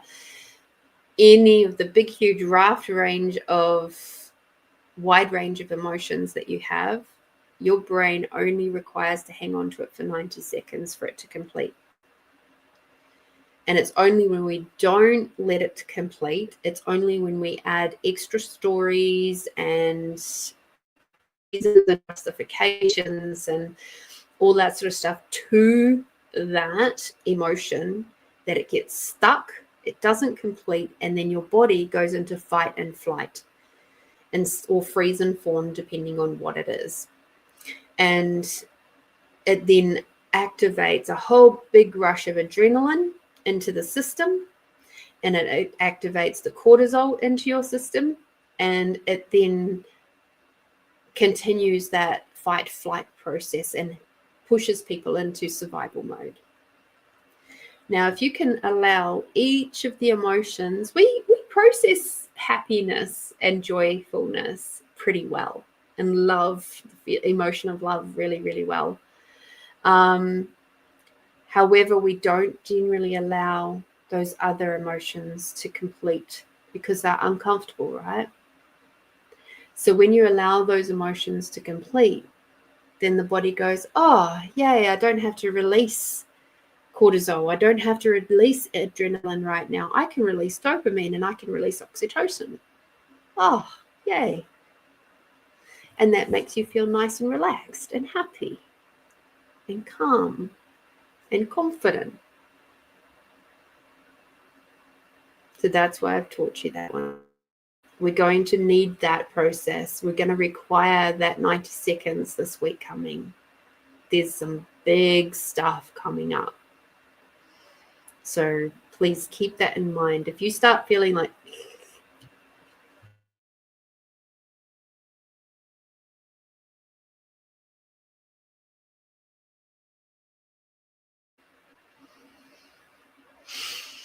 do I have to do another 90 seconds? I don't know about you guys, but I'm getting a little bit frustrated with my internet connection tonight.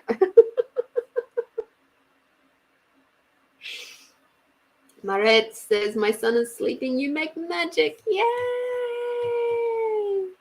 Isn't that beautiful? Miss Melinda,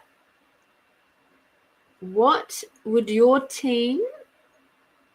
question do you have for your team for this beautiful birthday week for you?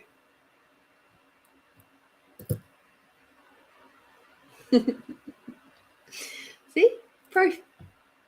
My son is sleeping. You make magic. Oh, dear. I love it. And another 90 seconds for my internet. Calm with my internet. It's just energetically clean off my Starlink. Be calm out there. Be calm out in the backyard. You got this. We got this. It's all good.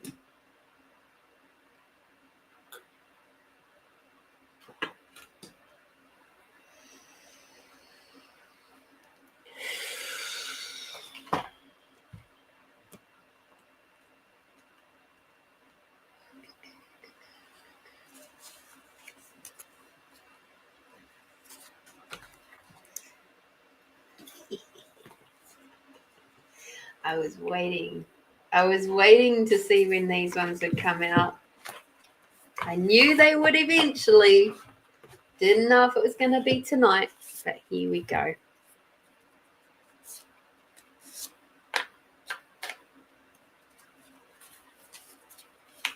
I haven't played with them very much.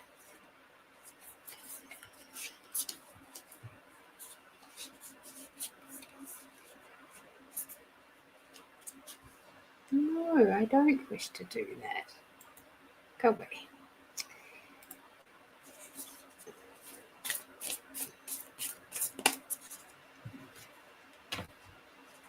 Do you remember how I said that there was 2 card decks that have made their way into my 2 new ones that have made their way into my collection? The second one has finally shown up just for you, Miss Melinda.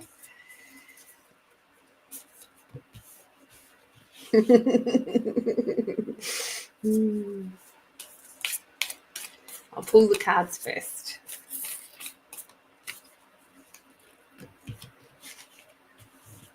I think it is incredibly appropriate that this particular card deck has come to me at this time.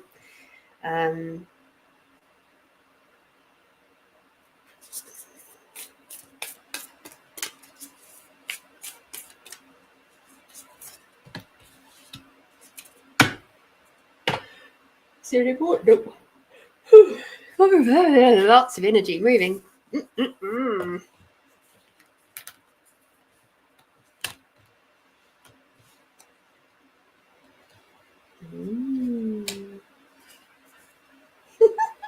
Melinda, have you turned 25? Marit is asking.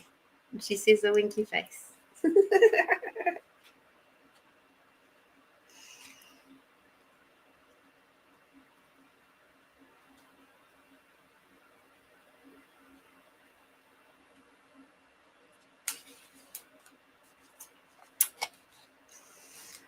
All right. So, the card deck that has decided to come out and play, it's been very elusive, is the Universal Dragons Oracle. It is by Carla Morrow. So, very exciting. I am looking forward to seeing what your cards say for you for this week to come. So the first card to come out is Hibernation. Who would have thought? He settles down in the quiet of the cave, cool, dark, and alone, ready for the sleep that will rejuvenate and transform. This water dragon asks you to reach deep within yourself and tap into a hidden reservoir of stillness. The project you have been working on will have an end. Make sure that you take a long break before you start something else. Your soul is tired and calling out for the deep rest of hibernation. Distance yourself from anyone who drains you. Turn off all electronics and just close your eyes, breathe, and sleep. Be still and everything will be waiting on the other side. So in this week to come, take those moments of quietness when you can, okay? There's a lot of forward moving energy at this time. And what I'm getting with this one is where you can, please rest. Try not to fill yourself up with too many things all at once. Okay? That's card number 1.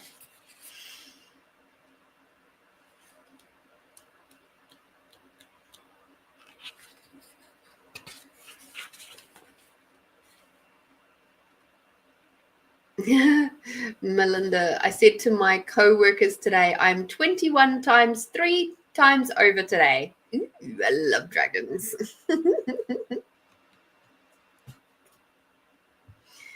Conviction is your next card. Higher and higher he flies into the bright sunrise, carrying his burden. Though it is a burden, it is not heavy because he has all the conviction to know that he will succeed in all of his endeavors. This fire dragon will walk with you, helping to burn out the lower energies of self-doubt, fear, and confusion about what you are meant to do in this life and all other lives. Let go, hold your head high, and carry your burden.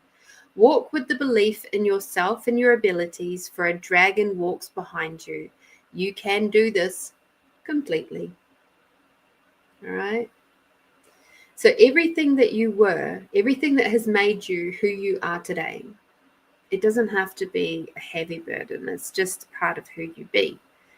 And what I'm feeling about this particular card is, in relation to your beautiful self, is that you can still fly really, really high, no matter what your circumstance. So, oh, interesting. My left ear has just started ringing really, really strongly. What else?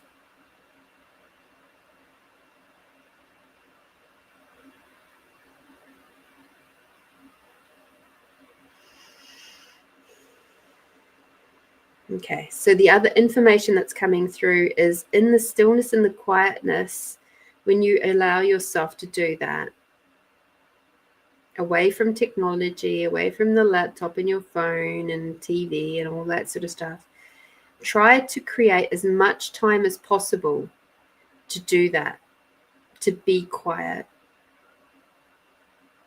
even if it's only for 30 minutes each day, is what I'm hearing. Okay? And it'll help you feel less burdened with all the things that are going on.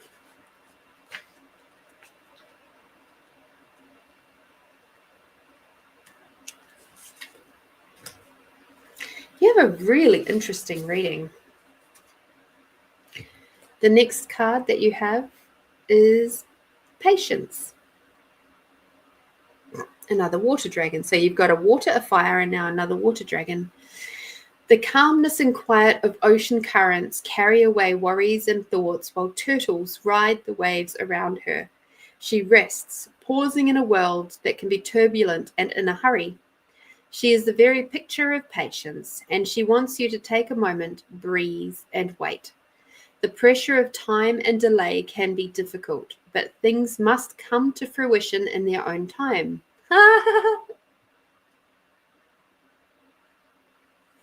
Sorry.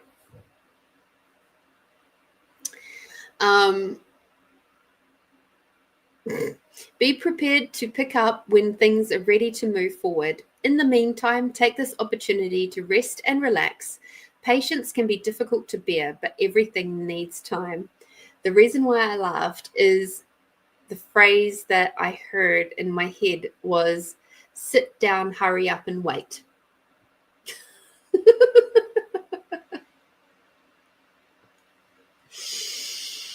That's something my team said to me a lot over the last 8 years.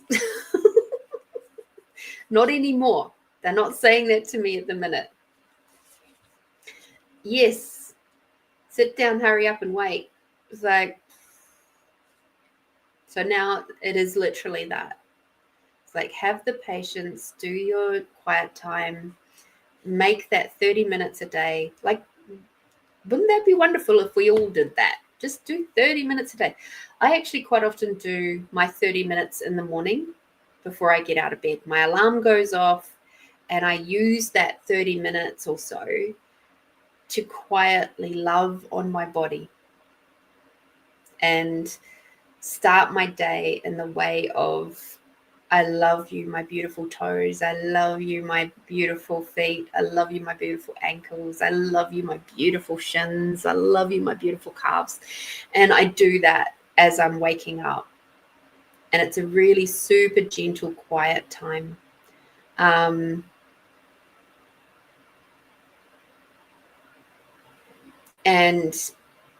for me, that's a really beautiful thing.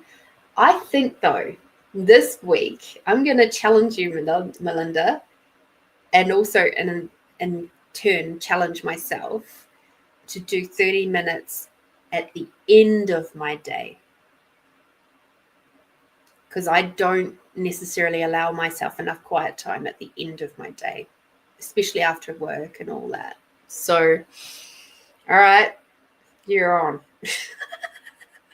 And anybody else that wants to join us on the quiet challenge, 30 minutes a day to sit and just be quiet.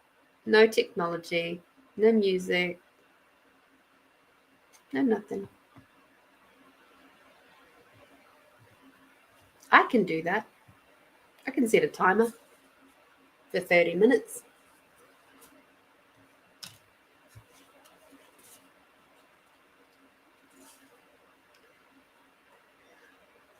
If.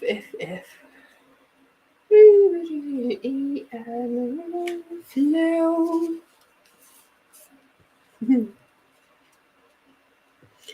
Flow is our last card.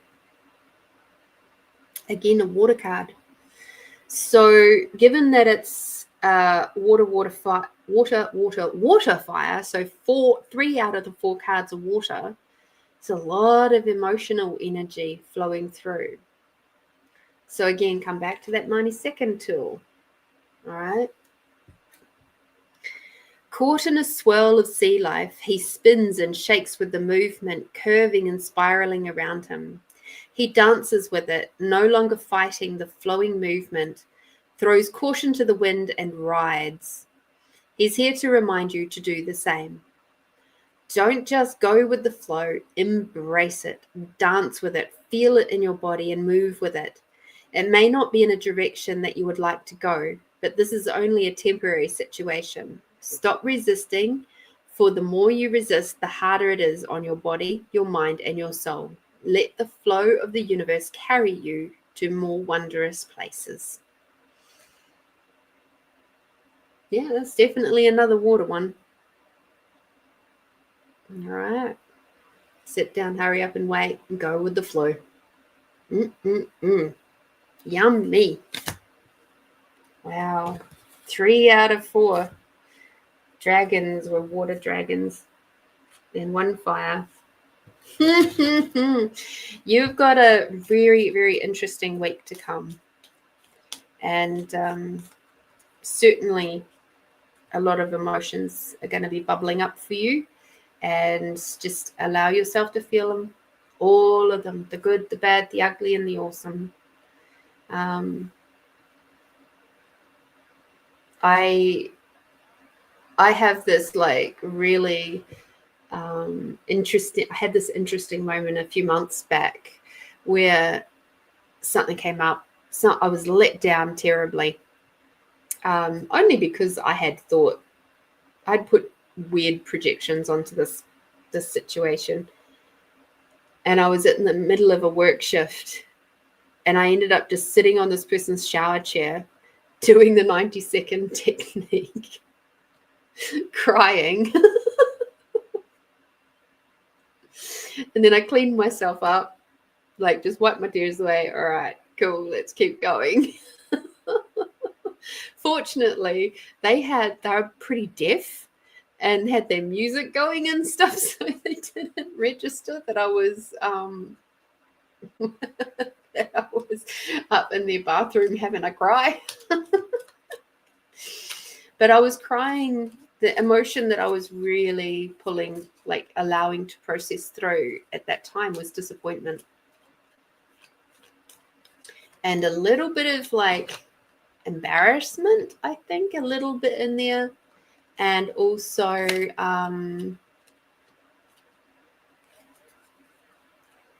there was some elements of, woe is me.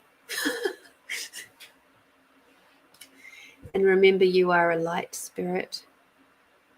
You are creating your life every single day. And sometimes this world can be a hard world. So come back to and remember that you are a light spirit.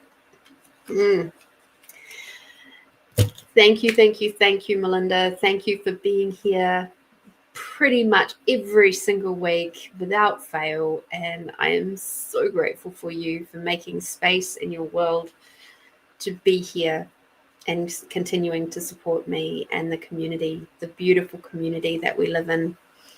and that you guys all come together and be part of the Find You Fridays crew. And happy birthday again.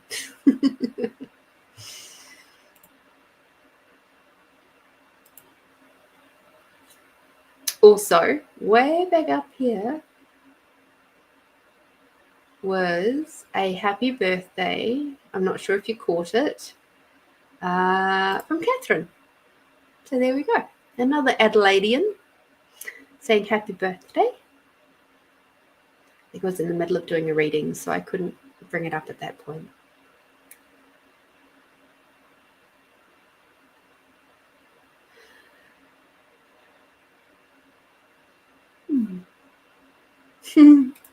And yay, thank you to the new cards for coming out to play. Yay. I had wondered when they would come. I did wonder. I was like, ooh, who are they going to pop out for?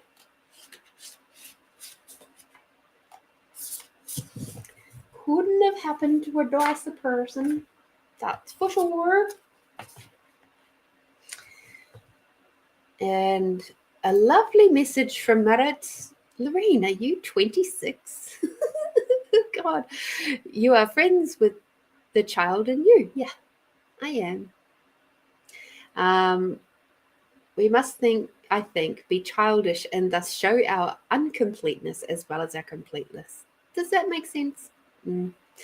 I read a post today which was talking about masculine and feminine energies. And what I loved about it is they were talking about does your woman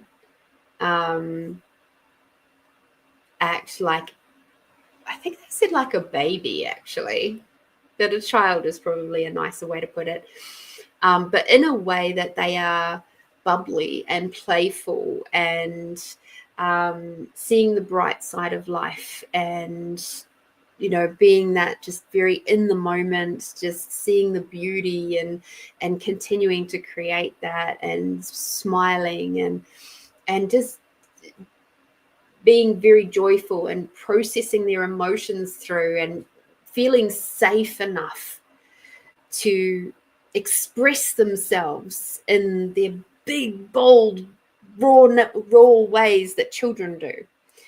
And the writer of this basically was saying, if the man in the relationship is creating a space where she can be all of herself in her, as you put it, the uncompleteness, the childish side of ourselves, if he can create a space where we can be that, because he does hold such a beautiful anchor, and he's that space of strength and providing for the emotional safety for her to be able to just let go and release. I'm not doing it very good justice what this person said, but it was like, you're onto a winner, basically. If he can be like that for her, and she can completely just let down all of her guard. I don't know if I shared it. Maybe I did. Just one sec. I'll see if I did.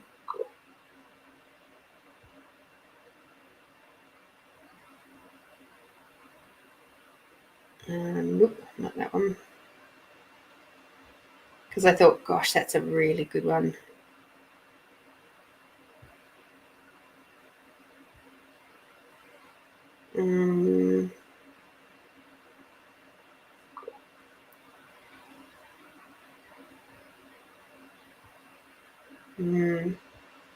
I don't know that I did share it with anybody.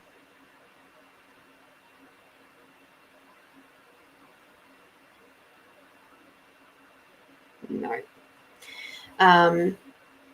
But I have to say, it really touched my heart, because I could see what they were saying. When a woman has to be in her masculine, she can't be in that bright, bubbly, joyful space.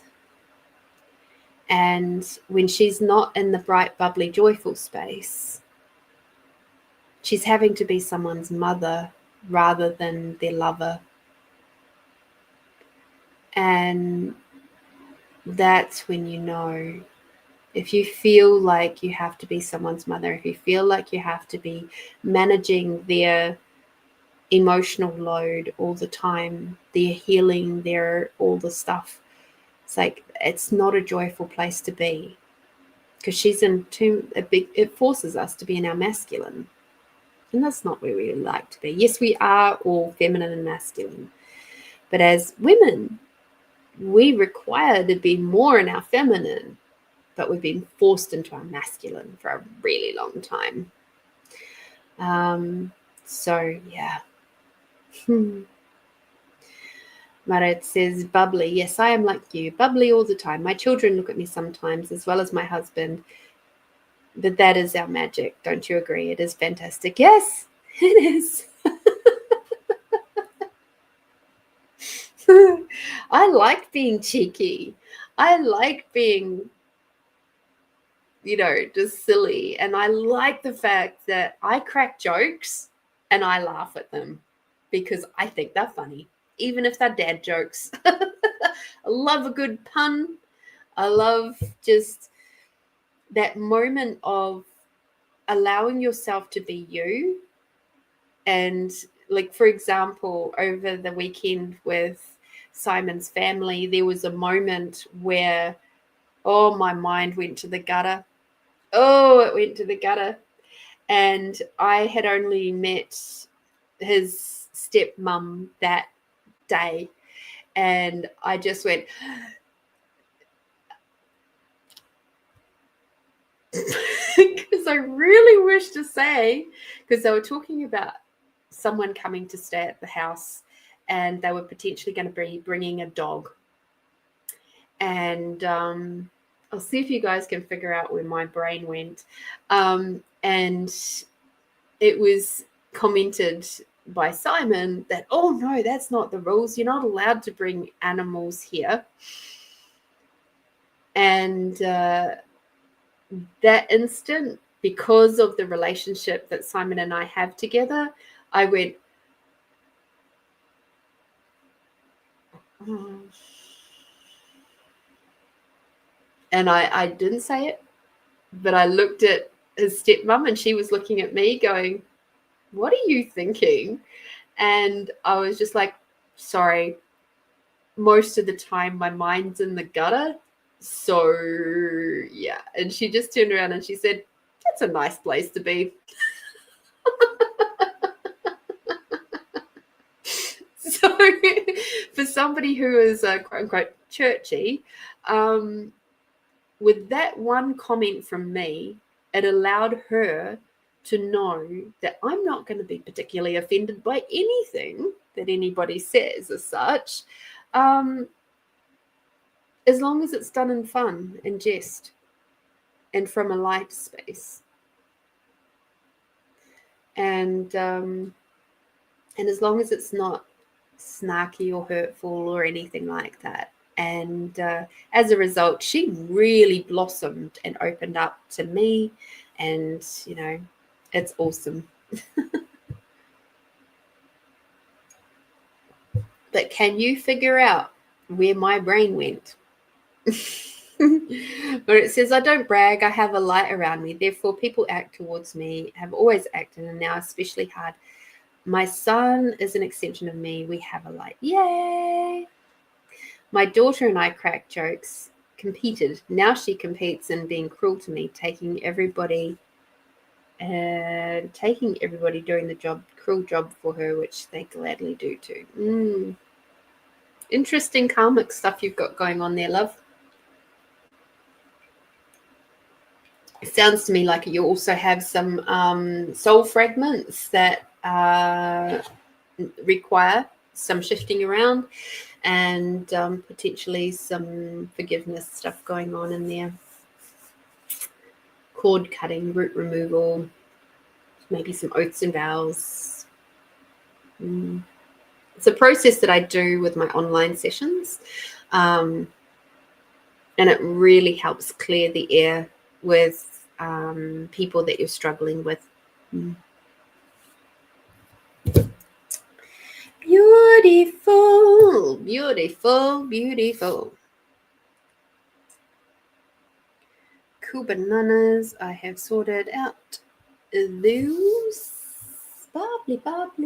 Nobody's going to take a guess as to what kind of pet you could still bring to their house.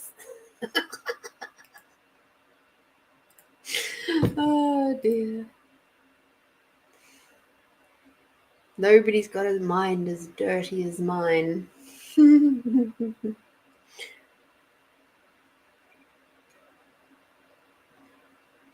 That's okay. Simon thought it was funny when I told him later. And then he blushed. So that'll give you some hints.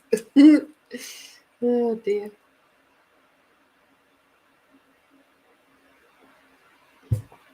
Melinda, pretty much you're on point. You're on point. Well done. Trousers instead of pockets, but yeah, same difference.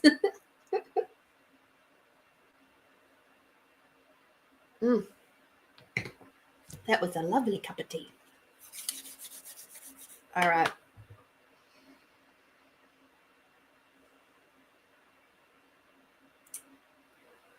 Let us move into our meditation. So we're going to work on this family stuff now. Again, remembering. That's a bit warm up there.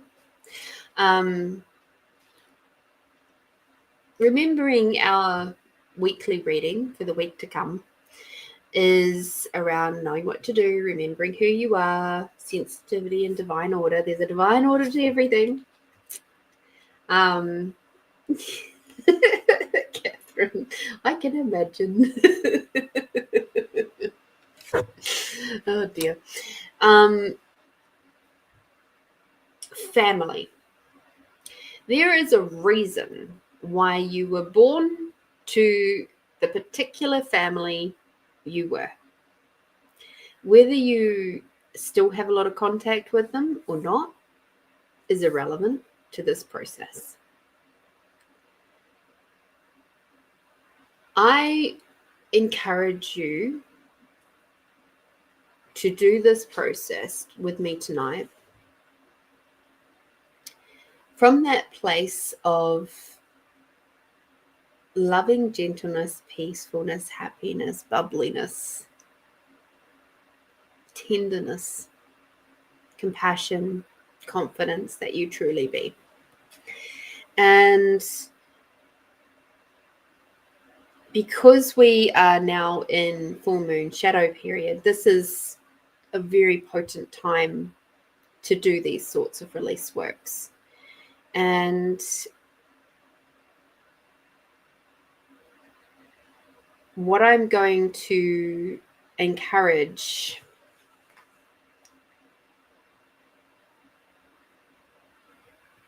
is for you to identify one family member that you are struggling with. Or maybe you haven't spoken to them for a long time, that you'd like to not necessarily speak to them, but just kind of clear some of that energetic air with them. I've got one in mind for me, so that's cool. I was like, oh, I wonder where mine's going to go. It's like, oh, no. Okay, cool. And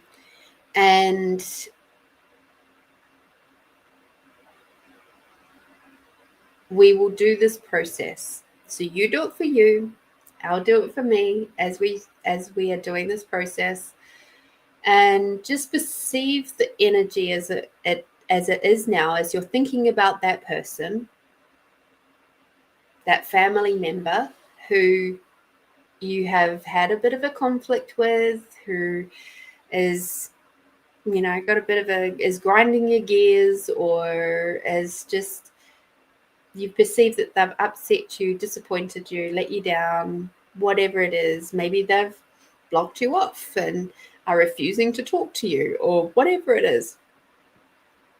And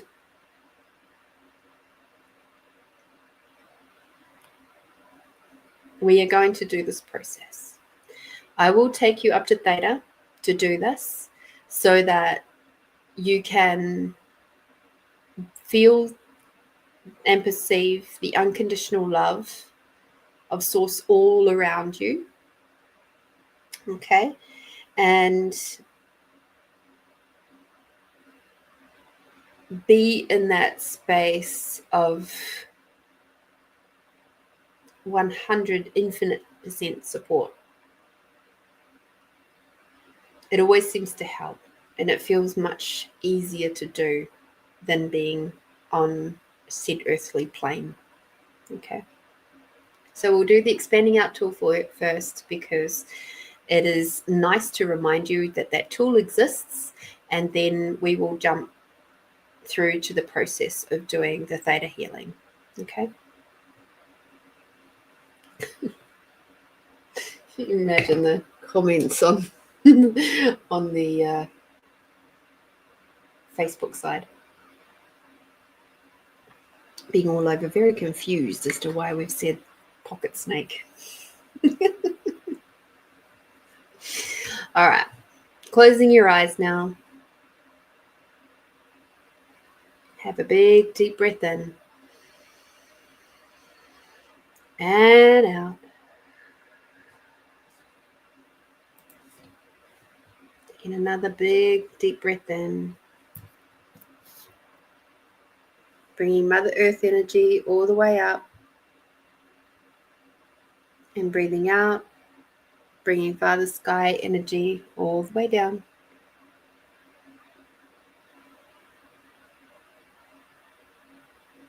Bring Mother Earth and the unconditional love all the way up. Father Sky and the unconditional love and gratitude all the way down. Becoming aware of your body. Becoming aware of your breath, your internal organs, your clothing, the air around you, the room, the building. And now expanding out your awareness into a big bubble up into the sky and down into the earth.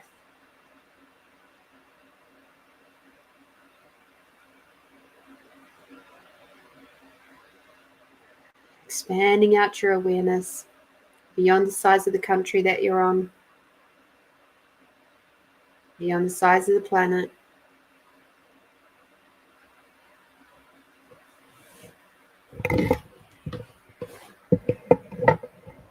beyond the size of the solar system,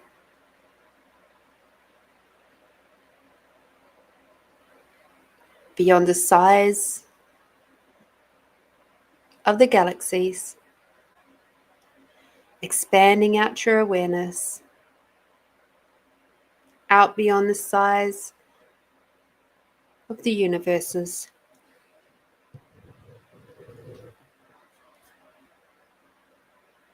Beautiful. Now focusing on your body once more.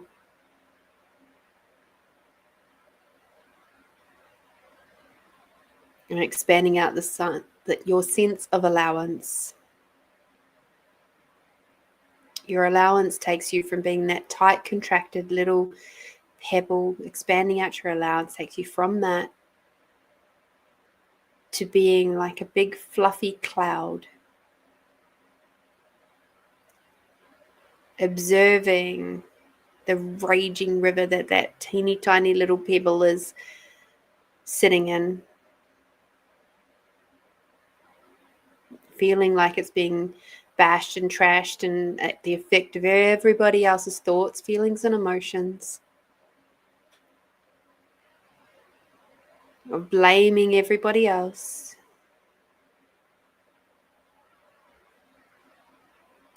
And when you expand out your allowance, you become like that big fluffy cloud. And that beautiful fluffy cloud shows you the possibilities of choice,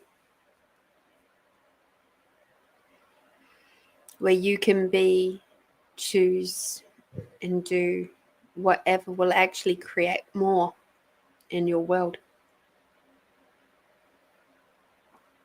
Helps you see the possibilities. And you have the ultimate choice, the free will choice,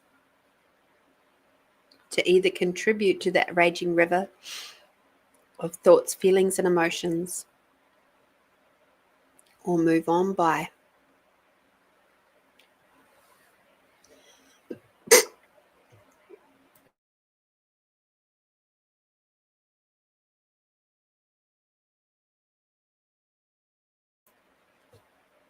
Clearly, we have a lot of energy that is coming up right now.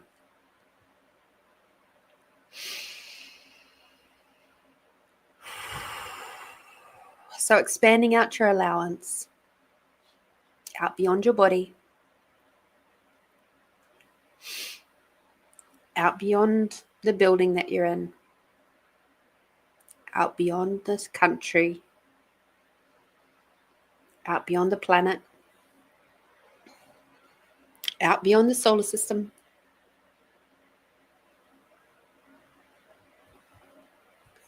out beyond the universes, and out beyond your awareness.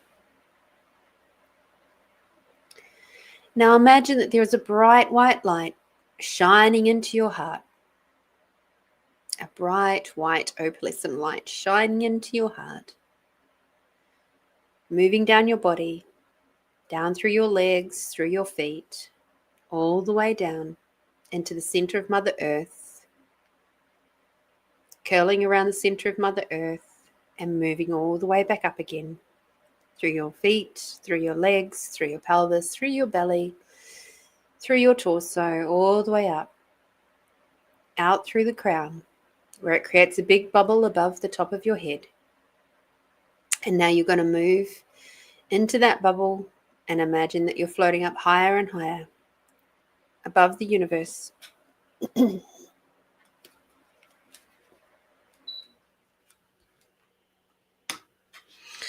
You're going to move up through the golden light, through the rainbow jelly light clouds, through the pink misty clouds,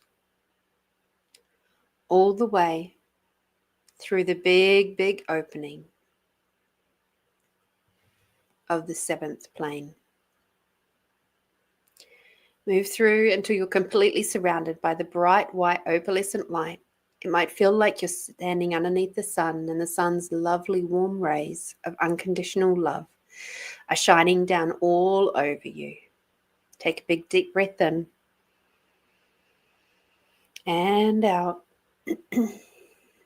And as you breathe out, the bubble around you will dissolve. Breathing in, bringing the unconditional love through your body.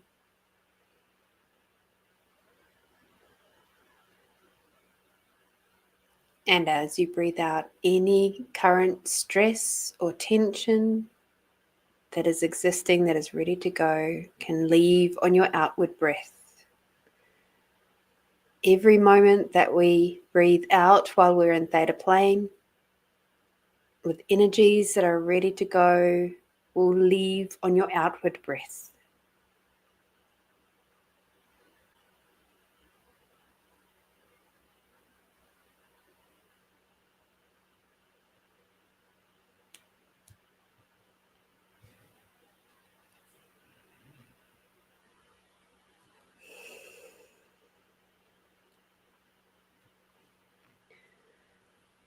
Now imagine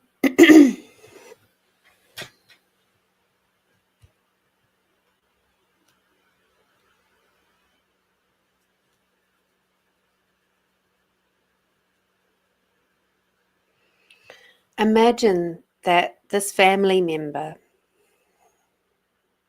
is standing in front of you.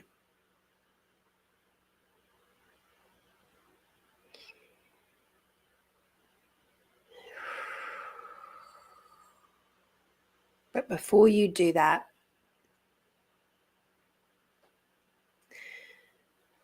there is a force field wall of unconditional love between you and them. This is to protect you in case this family member that you have chosen has brought you a lot of trauma and pain. And perhaps you don't feel completely safe in their presence for whatever reason. This force field wall they cannot get through. So make it some distance away from yourself. That family member will now be on the other side of that force field wall.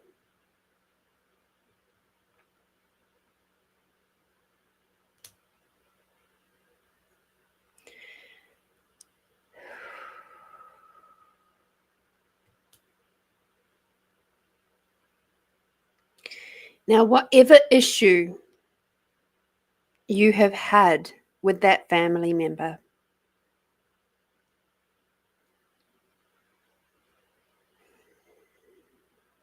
imagine pulling that now out of your heart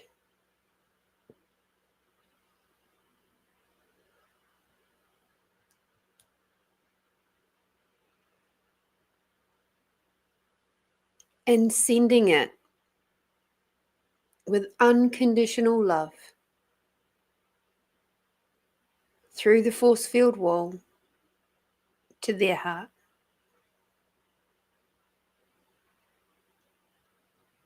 As the issue that you have had with this person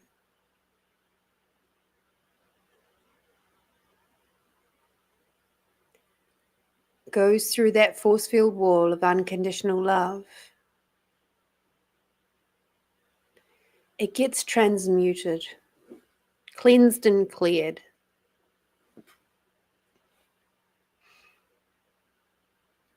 And goes through to the other person.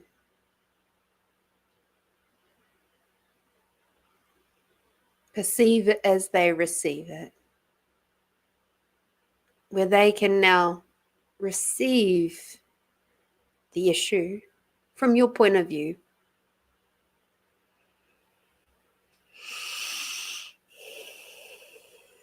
And see with clarity where you have the position that you have been in.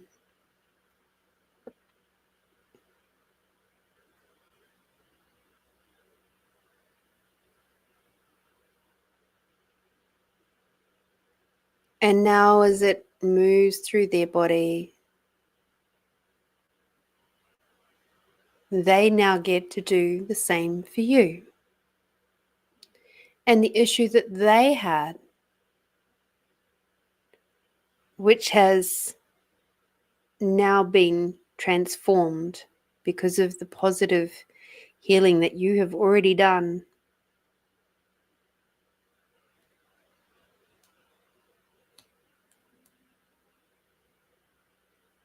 is now coming back through to you. Moving through that force field wall where it is cleansed and cleared.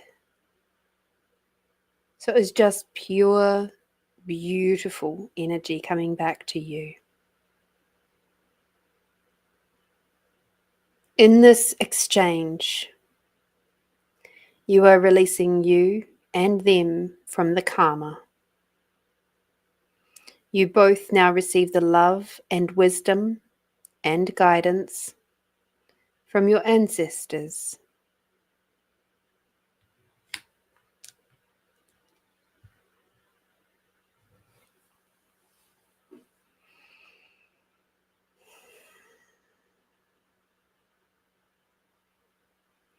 If there are more issues to bring up with this person, bring it up now.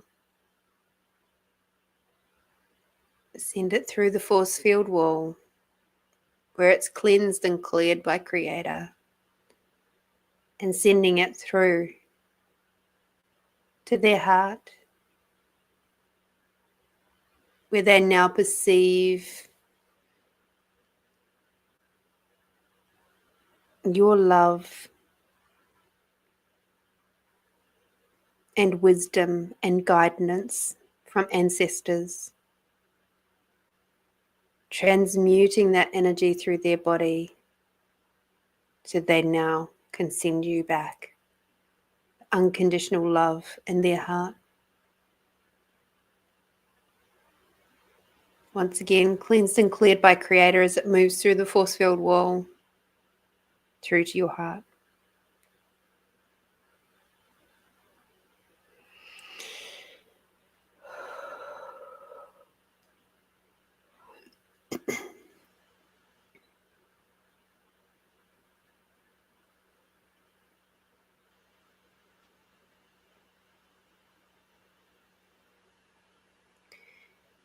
And now imagine that right where that force field wall is, a big, beautiful tree of life grows there, right between you.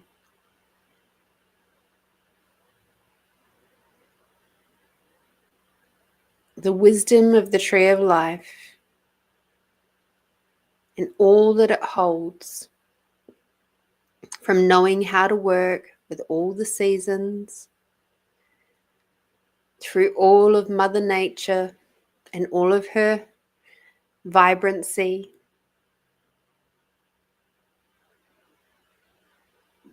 through fires and water, frost and snow, hurricanes and tornadoes. The tree of life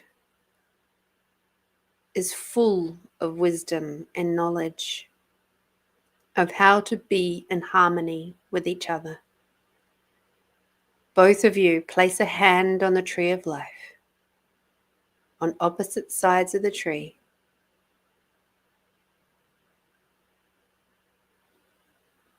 Place one hand on the tree and then come together and place the other hands together like you're palm to palm.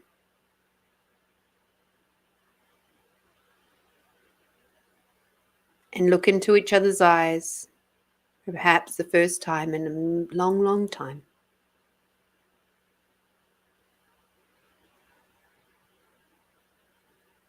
And with all the gratitude in your heart, say thank you. Thank you, thank you, thank you for showing me my shadow sides so that I may heal and grow and no longer carry this karma with me to my next life. Thank you, thank you, thank you.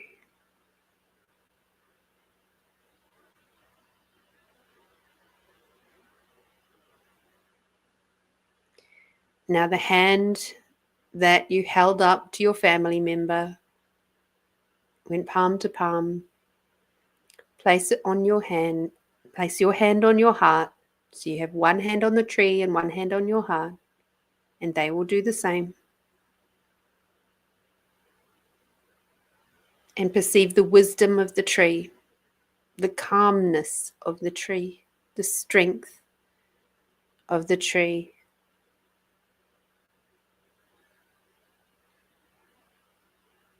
And perceive as that quiet, calm confidence flows down your arm, through your body, up into your head, down your torso, down to your other arm, and your fingertips, your back, your belly, your hips, your legs, all the way to your feet and beyond. Feel as that energy anchors you right down deep into Mother Earth and the unconditional love of Mother Earth. And then as the energy moves up through your crown, up into the farther sky, perceive as that energy moves through you, not only to farther sky, but way, way, way beyond the universes,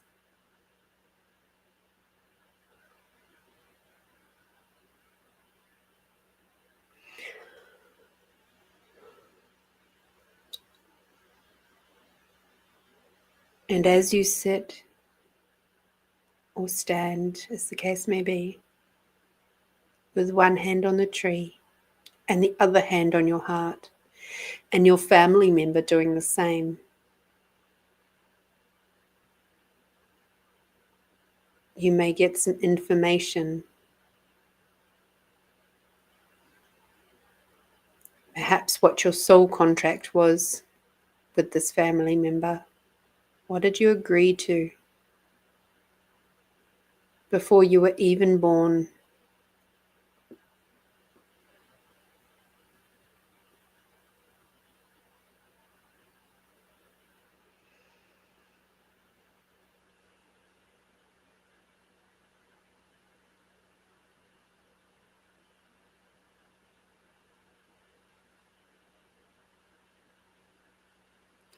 What was it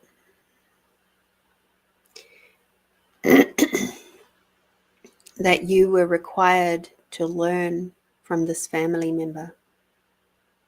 Shift, change, or become the generational circuit breaker?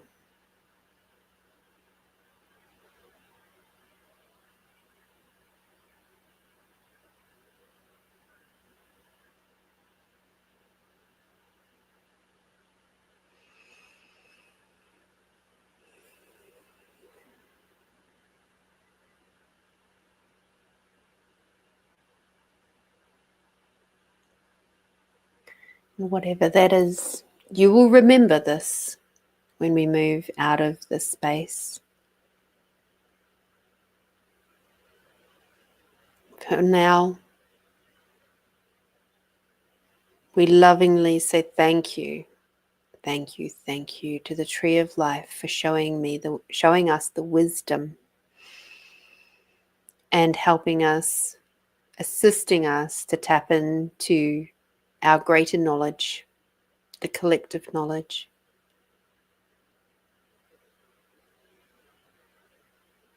We flow the energy of unconditional love back through our hand, through to the tree, as our way of gifting back to the tree for the gift of knowledge that it gave us today.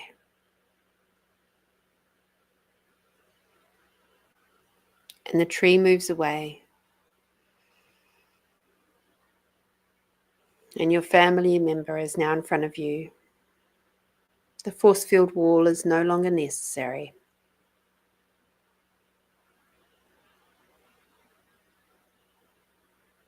We say, thank you, thank you, thank you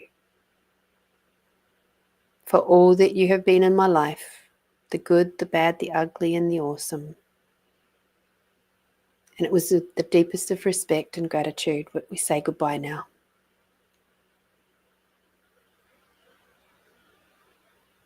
And imagine that they're lifting up, up, up on a beautiful white cloud of unconditional love, of beautiful opalescent light.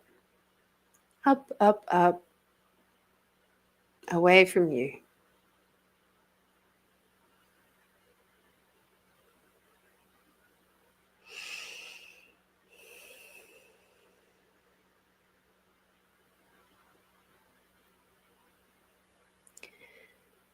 You now move out of the theta plane, coming down through the pink misty clouds and through the rainbow jelly light clouds, all the way back through to your body.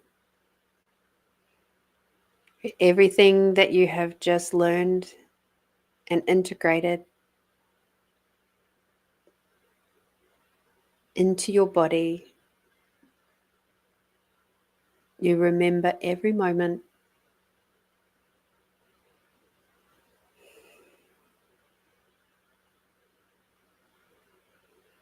And you remember it with total clarity and peacefulness and calmness.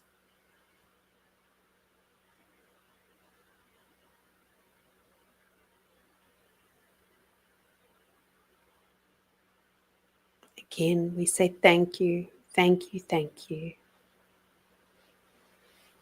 Now imagine that you're standing underneath a big, beautiful waterfall, a crystalline waterfall, and the water flows over and through your body.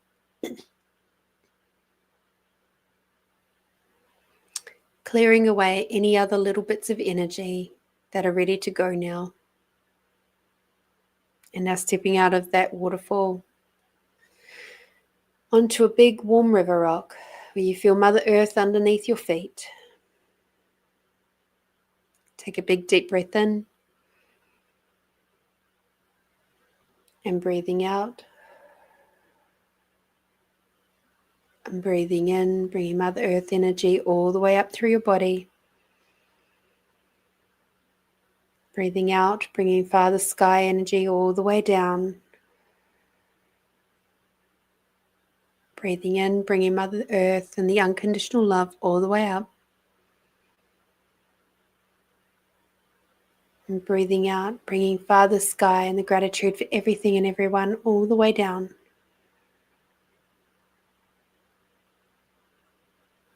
Beautiful. And when you're ready, open your eyes.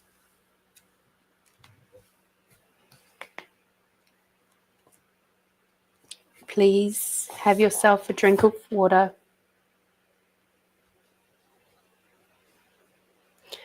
I hope that was helpful for you. It's a very, very simple variation on something that I do more intensely in sessions. But it might bring you some ease.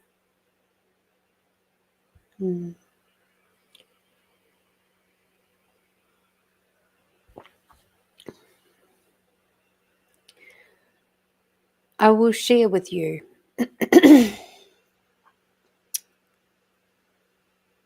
what happened for me, just so that you can have some comprehension. I chose my brother, my eldest brother. We have no contact right now. His choice, not mine. And the information that I received through that process was we had an agreement that I would be the stopping point of the karma between us. We've had a long, long history of, dare I say, tit for tat. You hurt me, so I'm going to hurt you.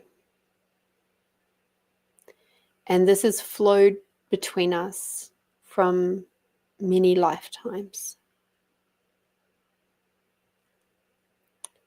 And it was my task to stop that this lifetime. It was my task to stop it through the work that I do now, by choosing me, by choosing my health and well-being, my mental health and well-being, by no longer being the family scapegoat, by choosing to not dive in to the narcissistic gaslighting ways that have been my family's ancestral path for a long time.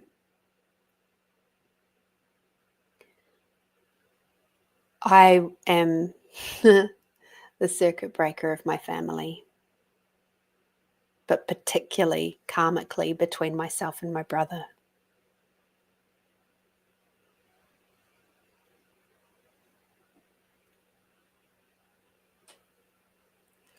The work that we do in these healing spaces is deep. And that is why I encourage you to drink water, have a little bit of salt, because your body requires it, especially when we do deep energy healing like that. It's why sometimes you'll hear me coughing or yawning, because it's energy moving.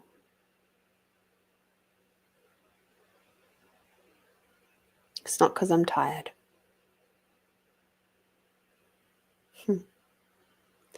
So I hope that helped you as much as it did for me. Maybe you gained some insights yourself. If you did, I'd love to hear them. Send me a message, send me an email. I'd love to hear it. Until next time, till next week, please get out there, do something kind and gentle and tasty for yourself this week. You're going to need it. There's some pretty rough energies coming up by the looks of it. So be aware, be gentle, be kind, be compassionate, have allowance for others and whatever they're going through. Remember, you've got a heads up because you know this energy is coming through. We've also going to be going into, I think, fairly soon, the first eclipse. It's a northern hemisphere thing, but we're aware of it down here in the southern. A solar eclipse coming up at the start of February. So be aware of that too. There's lots of big energies. We've got this. We've got the knowledge. Other people out there may not. They'll be just highly confused, frustrated, and angry. So be that space of gentleness. Be the space of calm confidence, knowing that they don't know what you do. And until next week, be bold, be brave, and be you, my beautiful ones. I'll see you really soon. Bye-bye for now.